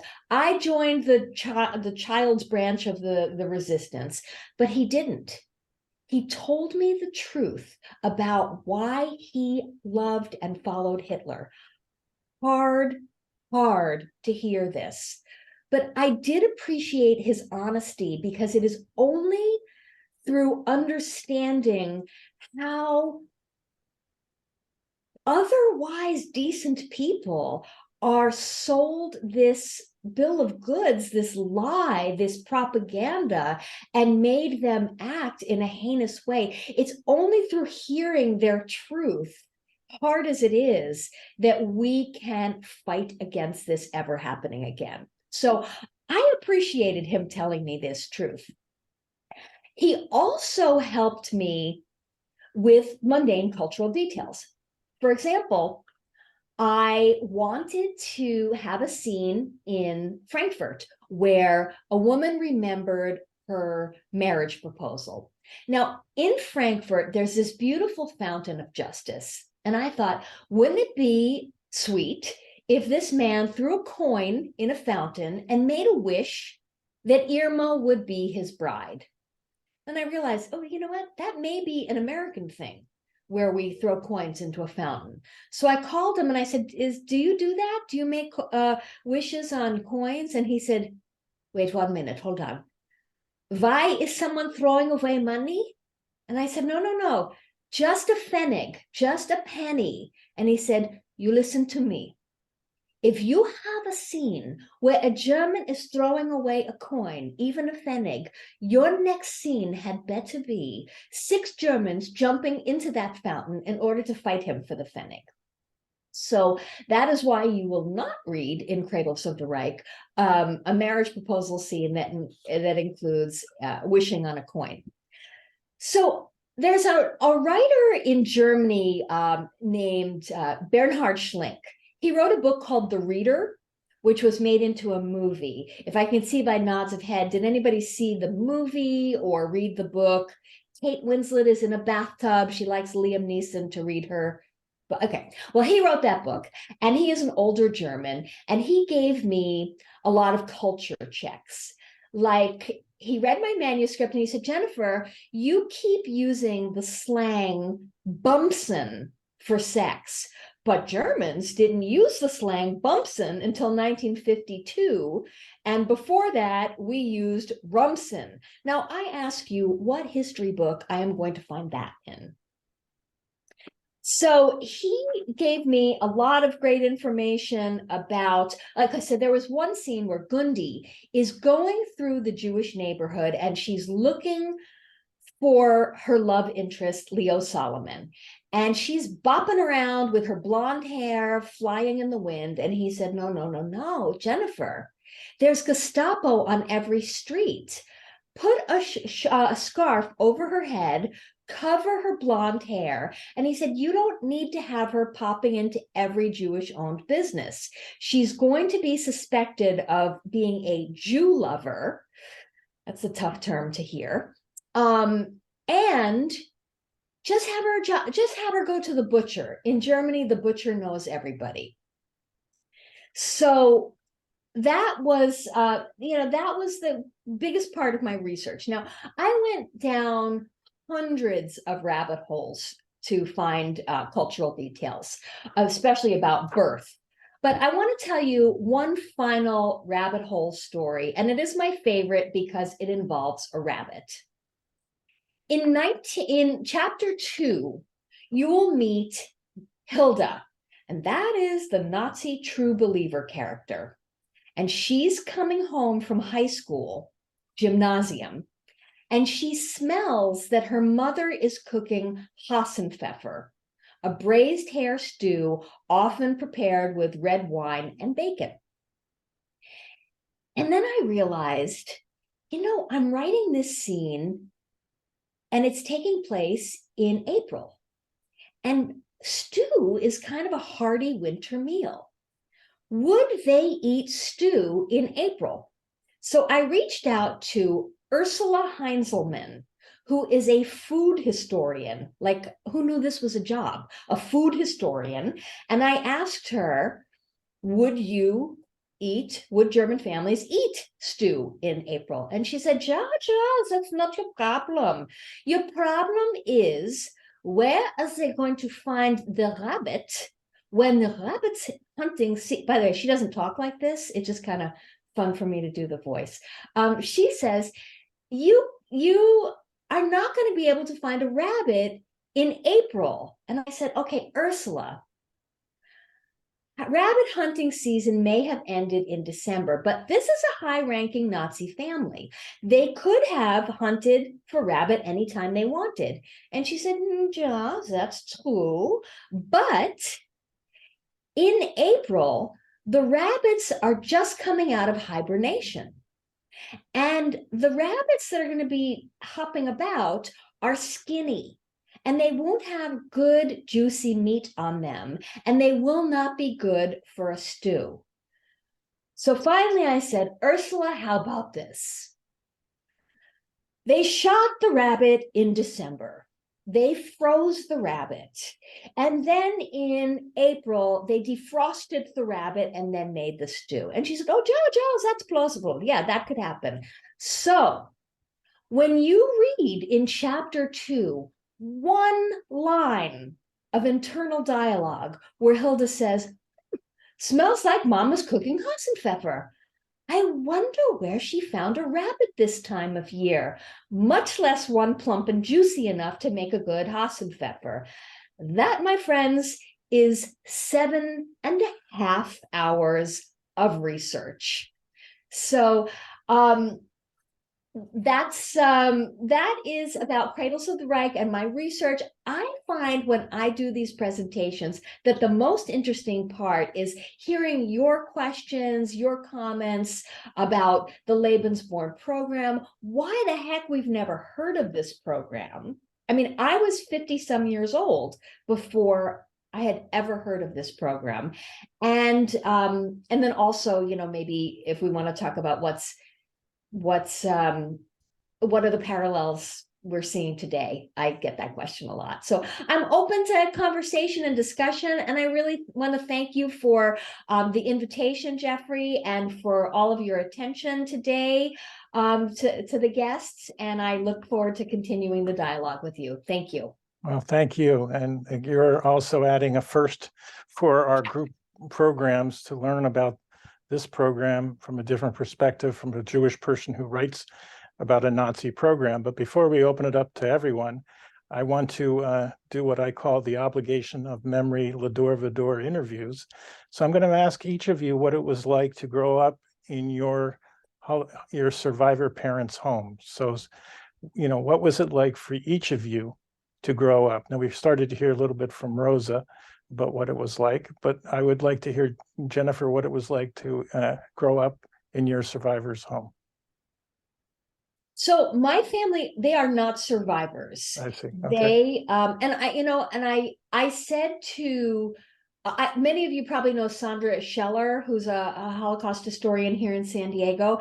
I said to her, I feel a little bit guilty when people say, are you a survivor? Because my family was here in the United States. What they were traumatized by fear.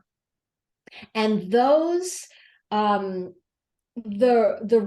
reverberation of that fear went through generations. We have kids in our family who are 19 and 20 years old, and they're still very angst-ridden over the fears of anti-Semitism and the Holocaust. And frankly, I think we should be. I mean, I had a doctor once say to me, like, you're very anxious. Should we put you on an anxiety medication? I said, no, I want to be anxious. I want to be on guard. I want to make sure I'm like, fear is an okay thing. I'm comfortable with anxiety. It's very good because we have a psychologist sitting right next to you on the tile. So she's nodding her head. So, but what was it like to live with your father's fear?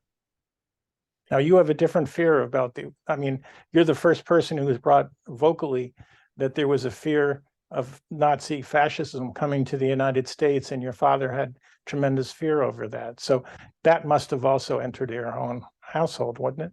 Absolutely, absolutely. My father didn't live in our household, but he was very much part of our household. My parents had a very amicable divorce, but it was rough, when we visited his sisters, and they were always talking about having their passports current. They always wanted to, our family was always looking for the nearest exit. Okay, and then I'll go to Jeannette. What was it like living with your parents in Venezuela?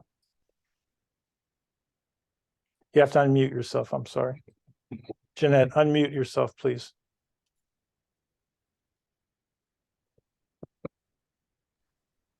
There we go. Yep. Sorry. Rosa had talked about it a little bit, and I talked about it in my introduction. To me, it was not so much as living with my parents, Holocaust survivors. It was the way our family was structured that made me a little bit sad.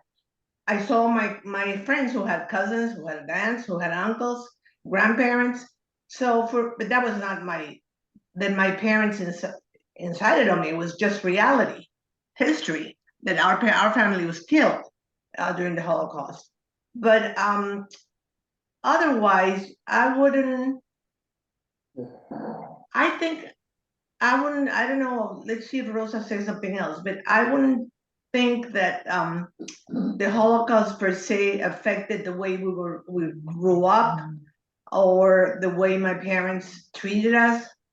I don't think so. I never felt it. I never felt it. What about you, Rosa?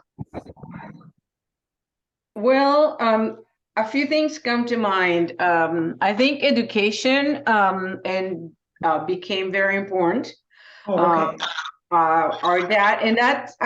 That comes from just the tradition, but my dad used to say, you got it, what you have in your head, nobody can take away from you. And that has become a real sort of like value, not only of the children, we're all educated, but our grandchildren. So it's like there's everybody, the next generation, the third generation, and I'm assuming the little ones as well. I think there was a bit hypersensitivity in general to, I think it was harder for them to build trust. And I think they felt most at home when they were around their own. Like my mom would feel at her best in Israel, and my dad as well. So I would say that, but remember, I think the sort of like the difference between Jeannette's experience and mine are really, Jeannette was in the, I think, survival and adaptation phase of the family, and then she went away, and then she got married to study. I was in the thick of the emotional side, so more rooted on the demons coming back up. So that's what I can say. So my next question, which will be the last question, and I don't know enough about your background, Jennifer, so that if you feel comfortable stepping into this question, do so. So I know that both Jeannette and Rosa are married. They have children and grandchildren. So what was it like to come and bring your spouse into your survivor home? Okay, well, first of all, in my case, there was no issue, nothing, because my parents did not, I would say, act as survivors. I don't know if Rosa accepted. In Maracaibo, there were very few survivors. So my parents never discussed with their friends, even though they had very good friends in Maracaibo, they didn't discuss the Holocaust very much, and they didn't tell their story, because they said nobody would believe everything that we went through and still be alive. So they won't understand because they didn't live in it. So for me, it was not an issue. I knew my husband, we were neighbors. Remember, I will tell you, Maracaibo had a Jewish community of at the most 80 families in its best time.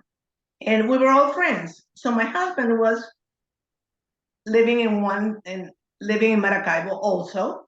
We were both from the same place. We knew each other from childhood. Our parents were best friends. We were invited to his household where they're Jews from Morocco and Romania, but they're right in Venezuela in the 20s. So no relation, quote unquote, with the Holocaust. So we knew each other and we were best friends and we had very good relationship. So it was just a flow into the family, the same way, nothing to do with the Holocaust. Just Same the thing, family. and the same thing for you to his family? Yes, the same. I'm telling you, every holiday we went to their family. No issues. It had nothing to do with Holocaust. Okay, Rosa, I don't want to There put were you on. other issues, but not Holocaust. Rosa, I don't want to put you on the spot, but if you're willing to answer the question, go ahead. Sure. So I married an Israeli, his name is Chaim, of Romanian parents, also survivors of the Holocaust. In his case, his family emigrated to Israel, so he had a lot of family. He had a lot of, but he's very, the Holocaust, he's also a psychologist, and the Holocaust really is a very sort of sensitive and touches his heart a lot. So so we had a lot of similarities around being children of Holocaust survivors. Unlike Jeannette, I would say, and my story is slightly different for a complicated bunch of details that are just personal of where I was and how that all happened. I would say that in general, I think there was an element of suspiciousness that my parents had. And that was true more for me, maybe than for Jeannette, because she married somebody that they grew up next to, that my mother played cards with, that my father visited their business. In my case, and my brother's case, which we married Israelis, I think they were a little bit more like, on the fence. I have to say that changed, and they both had an incredible relationship with Chaim, especially my mother, because my father, of course, passed away earlier than my mom. My mom really appreciated Chaim, but it wasn't immediate. Okay, and Jennifer, I don't want to again force the question on you, but if you have anything to contribute, please. Yeah, I'm not a survivor, nor was my family, so I don't want to present myself that way. I will say this: I married a non-Jewish man, and my Aunt Rita and Uncle Arnold met William, and they said, we have one question: what's your position on Israel?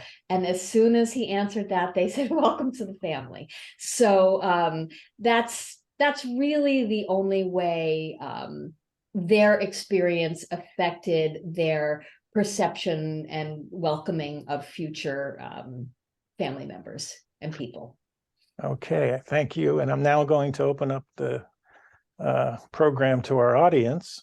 And I'll change the view here again, I want to show you that there are, if you go to the toolbar for Zoom, there's quite a few people here. So you'll look at my tile, and I just raised my hand through the reactions button. So if you have a question, just hit the reactions button. You'll see that it says raise hand, and you'll be able to raise hand. If you also have a problem with that, just raise your hand and I will try to find you, or talk, because you then when someone raises their hand, they come to the front of the screen, so it's easy for me to see. I see Yvonne raising her hand down there, and I got Ruth. I'll get you next. So Yvonne, please unmute yourself and share your question. I think I am unmuted. Okay, go for it. I have a comment to each of the speakers, both very, very interesting, and thank you for your presentations. The I am familiar with the Lebensborn program. I've heard of it before. What is the movie that you referenced at the beginning that you asked if we had seen it? So it wasn't a movie, it's an Amazon Prime series, and it's called The Man in the High Castle. It ran for 4 seasons, and it imagines a dystopian world, 1962, in which the United States is part of the Reich. Okay. Right, and I want to caution anybody to watch this series. It is disturbing, and if you have Holocaust or Holocaust in your background, you may want to watch the trailer before you deep into the program. So Ruth, nice to see you, and I want to say to you, I think you have a very special day yesterday. Can I finish my comment? Oh, I'm sorry, I thought you were.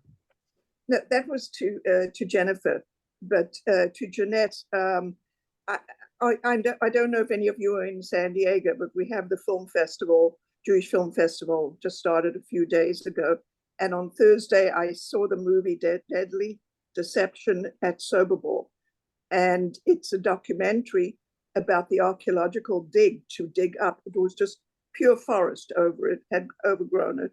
And an Israeli archaeologist and some others dug it up, and they found the gas chambers and the pits that people were buried in, the mass graves and so on. It just showed for the very first time this week in San Diego. So I'm sure it'll make other film festivals along the way, but we were fortunate to be the first and have the director there. So I thought that may be interesting for you to know. Yes, Okay. very interesting. Now I'm finished. All right, hold on one second before you say something, Ruth. I want to acknowledge you, and I want to make sure that everyone knows that you had a birthday, and I think it's your 90th birthday, am I correct? Yes. Okay, so I'm going to, because of that, I have something prepared for you, and I was hoping that you would be on board with us today. So here we go.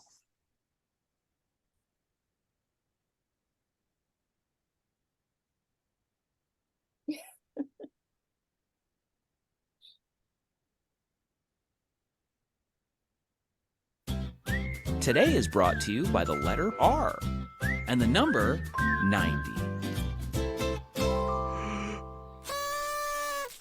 Hiya! Me, Cookie Monster, and me here, it's very important day. It's your birthday, and me got you a very special treat. Cookies! Oh boy, oh boy, oh boy! Nummy, nummy. Wait a minute! Me have to sing you super special birthday song. Music! R is for Ruth. That's good enough for me. R is for Ruth. That's good enough for me. It's Ruth's birthday, and Ruth starts with R. Happy birthday, Ruth. You are a star. That's right. Whose birthday is it?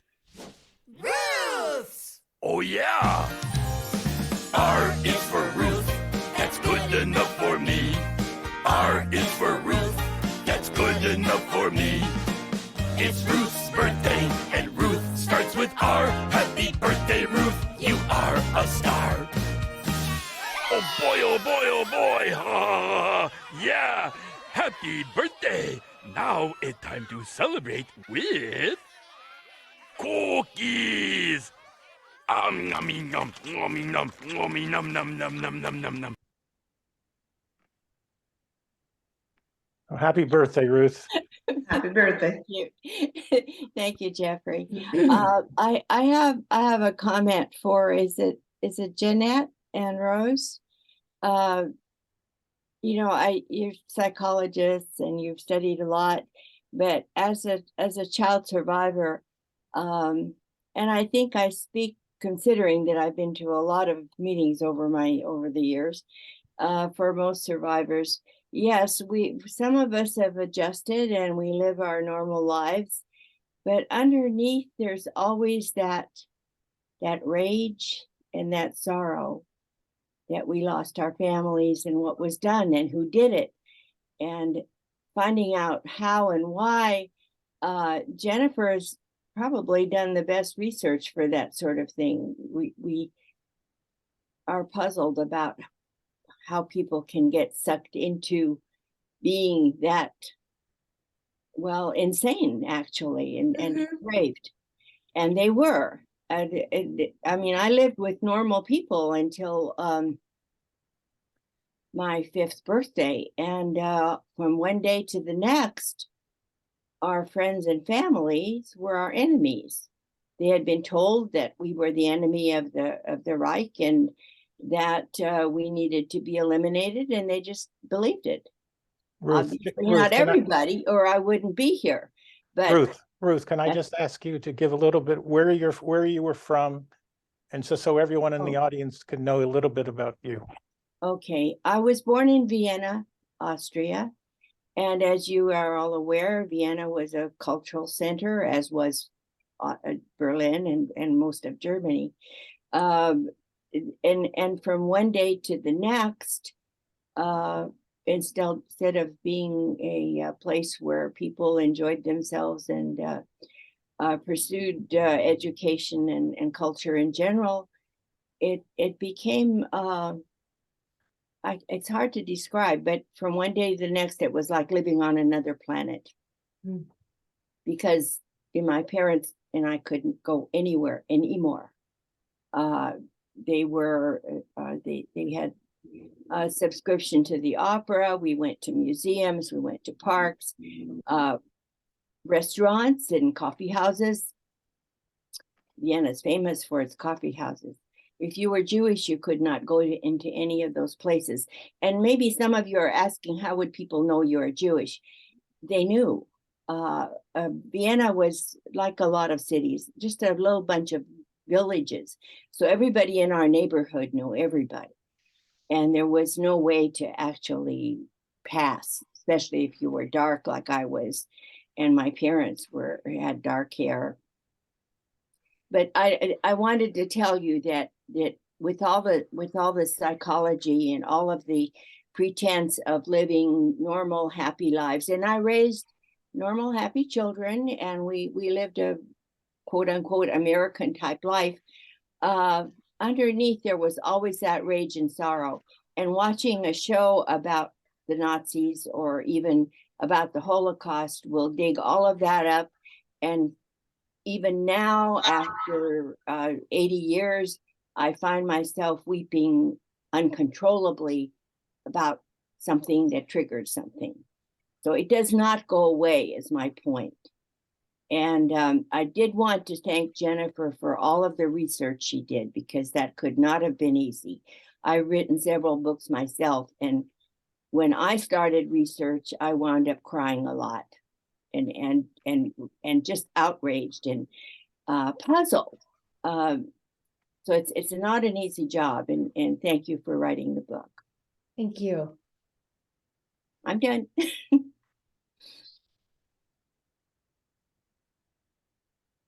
Robert Wolf has a question.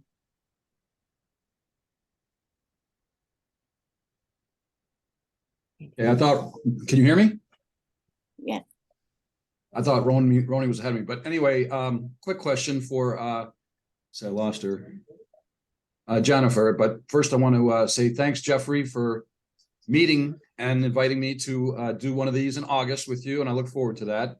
I'm Rob Wolf. I'm a radiologist. I live in Florida. I was raised in Detroit. Lived half my life in Michigan, half my life in New England, just the last few years here down in Florida. I met Roni the other day. Nice meeting and seeing you here again, Roni. She's another Amsterdam publisher like me. And I came to support Jeannette as well, and the other authors. Jeannette and I are friends here in Florida.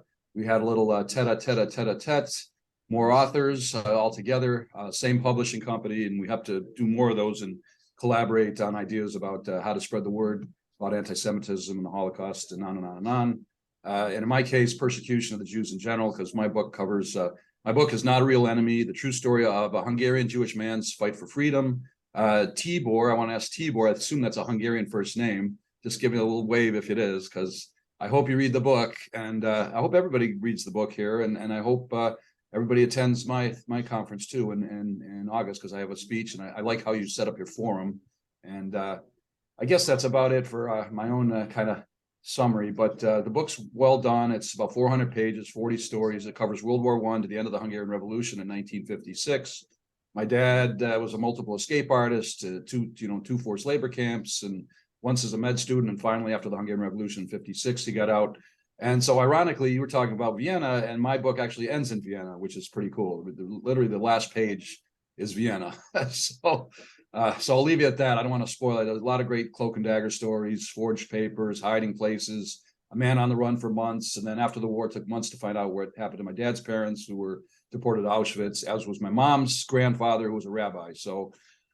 I'll talk about my dealing as a Holocaust descendant, Holocaust survivor descendant when it's my turn, when I do my thing. But I do have a question for let me find her, Jennifer. So with this breeding program that the Nazis did, what happens if because Down syndrome occurred and birth defects and other things like that, did they kill those kids? If the kids didn't end up to their liking, to their fitting, were they just exterminated? Were they put into forced labor camps themselves? I mean, because it's horrible they killed their parents. I mean, let alone what happens if the kid just didn't come out right? What did they do with those kids? They were exterminated. Predictably, right? I mean, yeah. I will just say briefly, there was a program in Germany. It started in Germany called the T4 program, stands for Tiergartenstrasse number 4, which is the address of the villa where the program started. They euphemistically called it a euthanasia program for adults and children who were, in their eyes, lesser because of disabilities. Thank you. That's an interesting book. I mean, that must have been hard to write, especially you must have really been fascinated by the topic. Obviously you are. It's heartfelt. Well, I'll tell you this. I know what you mean. When you say there are a lot of tears in the writing, Ruth, when you talked about the tears, there were a lot of dark nights at the keyboard, but I think because I am a generation removed from this and did not experience firsthand oppression by the Nazis, I think I was able to have a little bit more emotional distance from this. And what my overall feeling is I was deeply saddened by man's inhumanity toward man, but moreover, I felt really fortunate to be able to tell this story and share this information. And I felt, I don't want to sound corny, but I felt really blessed. I feel really blessed to be able to talk about this program and I'm getting pushback on it. I'm getting people saying this never happened. A representative of Norway said we weren't involved. And so there's denial of this program too. And I want to be, I'm mission driven on this book, and my mission is to let the world know that this happened and that this is page 1 on the fascist playbook. Control the women, control their reproductivity. And that's why I feel I was saddened by writing the book, but mostly I feel driven and fortunate and blessed to be able to tell the story. Jeff, you're on mute. Jeff, you're muted. Jeff, your lips are moving. Yeah, okay. I just wanted to invite everyone who's not on camera to join us on camera because it makes it much more of a interactive experience. So I know, Abe, you're there, and I know I would love to meet some people here who I haven't previously met, which is there. So please join us on camera if you care to be on camera. I have some friends also. We have a lot of authors in the midst here. Mark Newhouse, raise your hand. He's done a great book called The Bookkeepers. Go ahead, Mark. Unmute yourself and just tell me. The Devil's Bookkeeper. I'm sorry. You have Ava Marami. Raise your hand there. And Hidden Recipes. Is it right? Am I right? Hidden Recipes, a Holocaust Memoir, fabulous book. And I have Ronnie Robbins, who's going to be part of our Shoah 3-part series, and she's presenting next in April. So you have your hand up. So Ronnie, you have the floor. Go ahead. Thank you. I just thank you to the authors. You know, us authors, we're all studying somewhat what you all are, how you're presenting. You did a magnificent job, both of you. I know that it takes a lot to write a book, and I appreciate your efforts, and good luck to you. Jeannette, you're from the same publisher as I am. Jennifer, during both of your conversations, I took just a moment to look further into your background. Jennifer, it looks like you're a journalist also. I did read, I wonder if Martha Hall Kelly, Lilac Girls, has a bit of this about this whole effort to have from birth raise Aryan children. I also saw where she might have given you an endorsement for your book too. So early advanced praise or something. Did her book inspire you in any way about this? Because I believe her book came out, Lilac Girls came out before yours. Again, it just has a small portion of this, and I'm looking forward to reading more about it. Did she inspire you in any way? She inspired me in every way. Lilac Girls was one of my favorite books. It was published in 2016, and I had never heard of Ravensbrück or the Rabbits, who these young women who were sadly the subject of Nazi experimentation. I had heard of Nazi experimentation, of course, but these women at Ravensbrück, and when I learned about the Lebensborn Society, I thought, I want to do that too. I want to shed light on a lesser known wrinkle of history, of Holocaust history, and do it through the perspectives of 3 women. So not only did she inspire me in that way, I looked in the back of her book and I saw which developmental editor that she worked with to polish her manuscript, and I called and hired that one to work with me. So yes, Martha Hall Kelly is a great inspiration to me, and fortunately, I can call her a friend now, because I had the good fortune of crossing paths with her. We connected beautifully, and she has been really helpful to me as a new author in this space. Okay, thank you. And I see Joan, your hand is up, and I'm going to get you, Anna, next after Joan. So go ahead. Hello, everybody. My father is a child survivor of the Holocaust. They were in Czechoslovakia / Hungary, but growing up with my grandparents, and it wasn't discussed at all.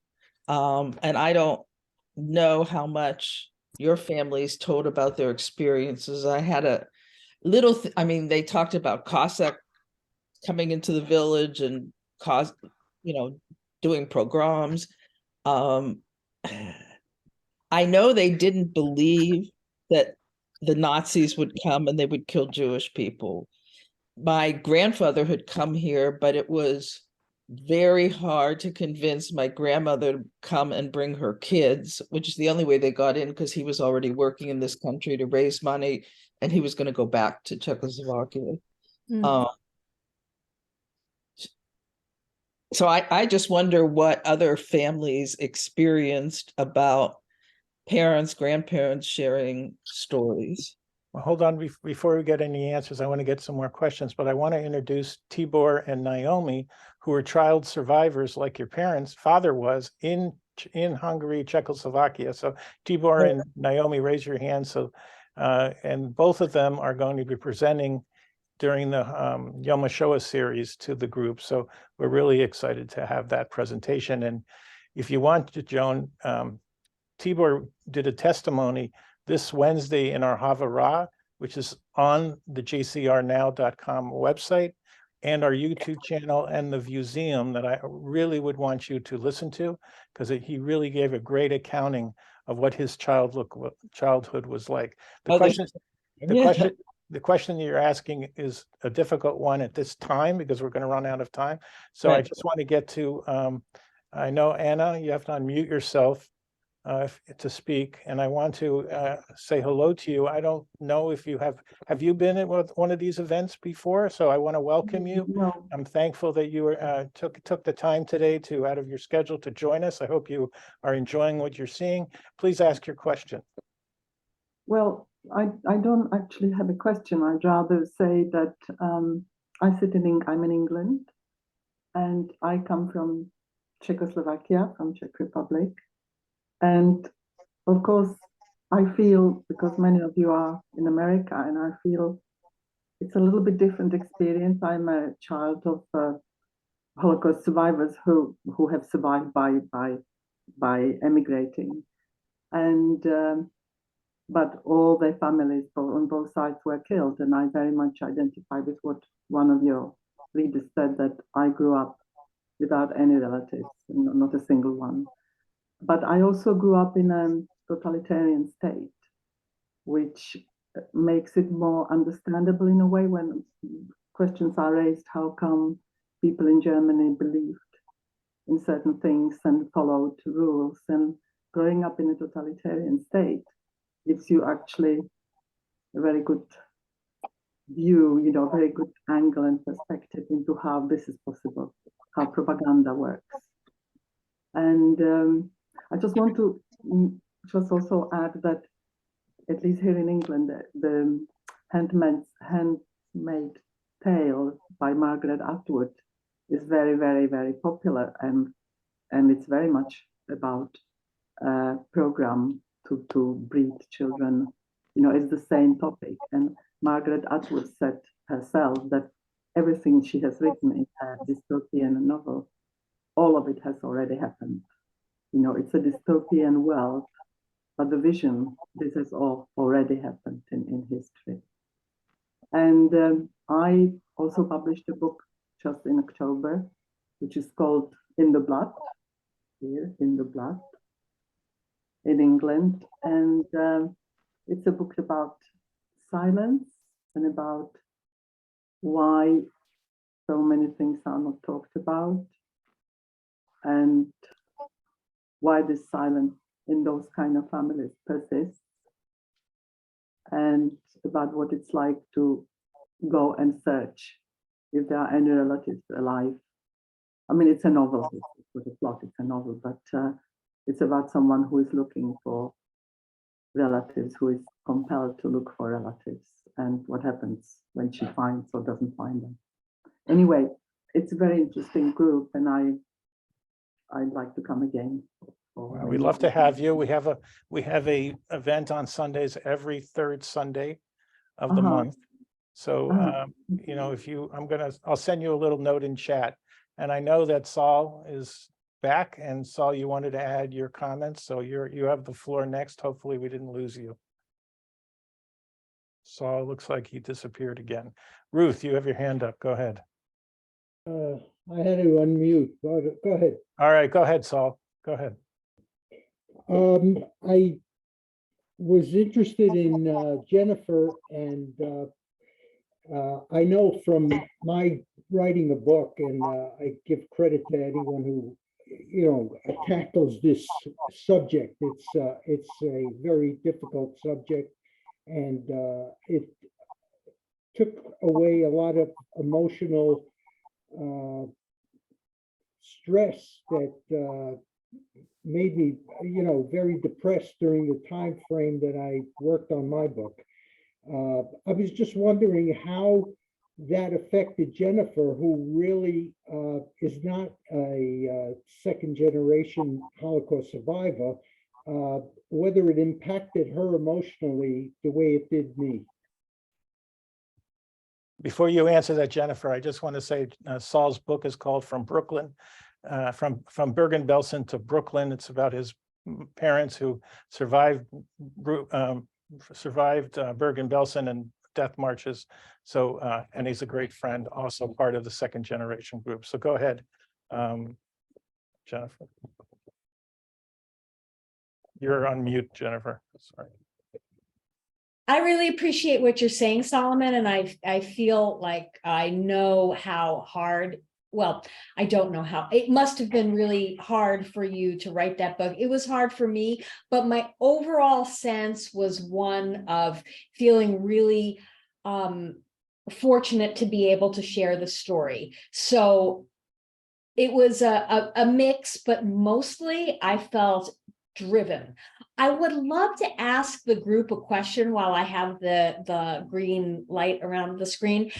If there are any survivors of Theresienstadt, I am working on another book right now that is set in Theresienstadt, because my question in writing this book, Cradles of the Reich, was persistently, how does this happen? How does this happen? How does this happen? And the answer was propaganda. I really wanted to take a look at one of the worst cases of propaganda, which was the Nazi show camp Theresienstadt. So if anybody knows someone who survived this camp, I would love to connect with them to speak. Well, Anna is raising her hand, but I No, also have do. Yeah, I I do. And Theresienstadt is in Czech Republic. I just recently visited it, and all my family went through Theresienstadt, but I also knew people who survived, and I know the film Jennifer is talking about. I've seen the film, which was yeah, no, not by Red Cross. It was made by the Nazis. It's a film which is called Truth and Lies. Yeah, yeah. So Jennifer, I have a contact for you who survived Terezin. I'll be happy to send it to you. And I also have Johnny Young from London. And I don't know if you know Anna, Johnny Young from, he's also a child of Terezin. He went into Terezin at 6 or 9 months old and survived. So I'll get you those two. I'll make introductions for you. I want to say hello to Agnes Schipper, who also has a book from Amsterdam Publishing. We've been talking about Amsterdam Publishing, who is just developing tremendous content on this subject, and many of those authors are coming forward, and I'm presenting. Back to, where are you? I'm just looking for you. I wanted to say, there's another person from Czechoslovakia that I want to present. Ava Maremi is here with us, great friend. She's from Minneapolis, Minnesota. Her book, her mother and father came from, what was the city in Czechoslovakia? Košice. Yeah, Košice, currently in Slovakia. where my mother was born. And I didn't know Ava prior to starting this group, so that's a terrific find. And you came to the United States from Czechoslovakia when? 64, was it? I left 1 year after the Soviet invasion, which was in 68. I left in 69, and I arrived to United States in January 1970. Okay. So I am from Czechoslovakia, but Hungarian parents. Gotcha. So I'm like a mixture of Czechoslovak and Hungarian. And Agnes, if you can unmute yourself and let everyone know the title of your book, that would help, so everyone can know you too. So hello, nice to see you. Yeah, it's called Sabine's Odyssey, A Hidden Child and Her Dutch Rescuers. And Sabine is my mother, and one of the Dutch rescuers was my father, a member of the Dutch resistance. Okay. Do we have any other questions? That's it. I just wanted to, Jeffrey, I just wanted to really give kol hakavod, it's Hebrew for the highest honor to all of the people that have taken the initiative to go and write these books, because you know, there are so many Holocaust deniers, and it's wonderful that we have people, and I appreciate people like Jennifer who really aren't you know, children of Holocaust survivors, who have taken the initiative to bring up a topic which is really it's beyond comprehension how people can want to like create a distinct race. I mean, that is like outrageous. So thank you, Jennifer. All right, so Thank Abe, I you. want to say hello to you. So Abe, unmute yourself because you have a little bit of a story about the camps that I'm mistaking the word, but you can fill it in. Displaced persons. Displacement persons camps. Yes, sorry. I'm sorry, Yeah. you don't mean me, right? Oh, you No, said no, Abe. I'm saying Abe. Abe, Okay, just say I'm sorry. which displaced persons camp were you born in and when? I was born in Feldafing, Germany. It's one of the largest DP camps that was created. And my wife's parents met and married in Bad Reichenhall. So last May, I got a group of 20 people to visit Feldafing and Bad Reichenhall. And it was a wonderful experience. The German people there that helped us get there and showed us the former camps were wonderful. And we were able to stay at the Elizabeth Hotel, which was a hotel prior to the war, but it became a hospital after the war. And I was actually born in that hospital. So I kept looking around to see if there was anything. I'm just kidding. But yeah, it was a great experience, and I'm looking forward to talk about it in the future. And you're going to be presenting during our Yoma Showa program as well. So it's terrific that you're on board. Thank you. I'm thrilled and honored to have all of you as friends joining us on our Sunday events every month. It's terrific to get to know you, to spend time with you all. And so this is coming to an end. I'm going to end it by telling you our next event is March 19th. It's a very special event. It's about singing in the Shoah. And Zola Schumann from Cape Town, South Africa, Judith Tillerman from Chicago, Illinois, in the United States. And we had Robin Bernstein, and I don't know if she's still with us, but Robin Bernstein is, oh, Robin, I'm going to unmute yourself. So why don't you tell quickly what you are all about, and nice to see you and meet you finally. I thought I saw you there. Yeah. Yes. Okay, good. Go ahead. Tell us what you do as an artist and how you spin your art literally into memorable Shoah experiences. Thank you, Jeffrey. My work is all about the Holocaust. I am not a survivor, and my parents were not survivors either. I found this aspect of the conversation very interesting because who is going to continue to carry the stories? It's oftentimes the art and the music, people that present the history over a long term. That's an interesting conversation. I've made us an 18-work series using string.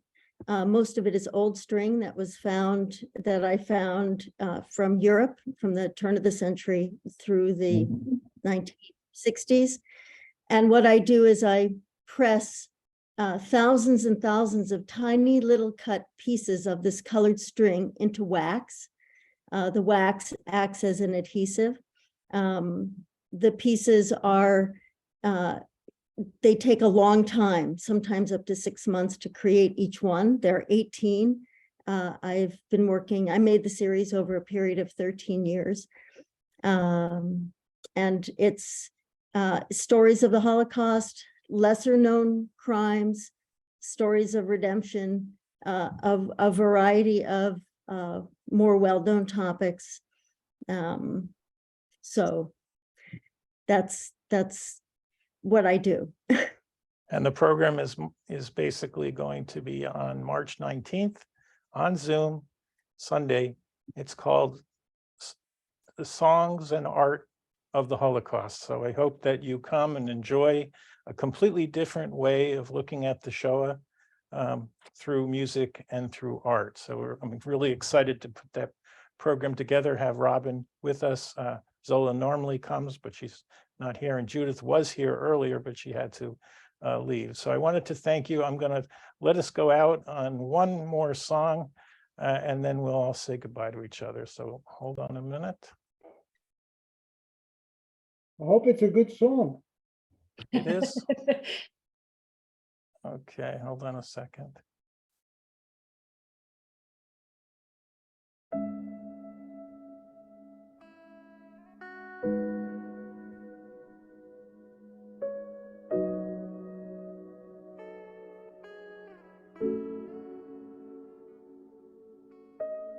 برای توی کوچه رقصیدن، برای ترسیدن به وقت بوسیدن، برای خواهرم، خواهرت، خواهرامون، برای تغییر مغزها که پوسیدن، برای شرمندگی، برای بیپولی، برای حسرت یک زندگی معمولی، برای کودک زباله‌گرد و آرزوهاش، برای این اقتصاد دستوری، برای این هوای آلوده، برای ولیعصر و درختای فرسوده، برای پیروز و احتمال انقراضش، برای سگهای بیگناه ممنوعه، برای گریه های بیوقفه، برای تصویر تکرار این لحظه، برای چهره ای که میخنده، برای دانش آموزا، برای آینده، برای این بهشت اجباری،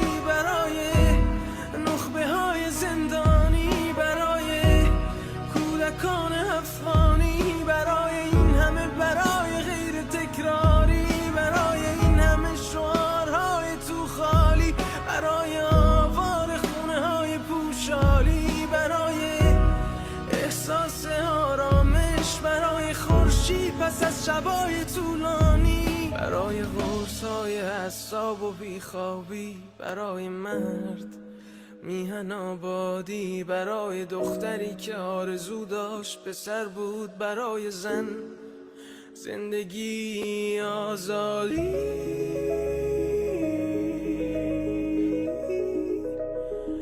برای آزادی،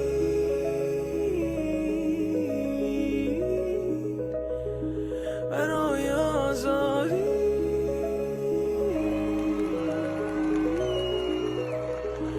برای آزادی.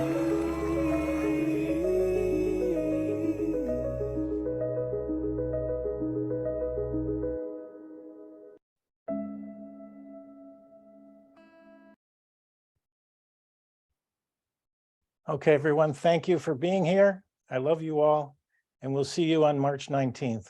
Thank Take care you now. for you. Bye-bye. Thank you. Thank you for you.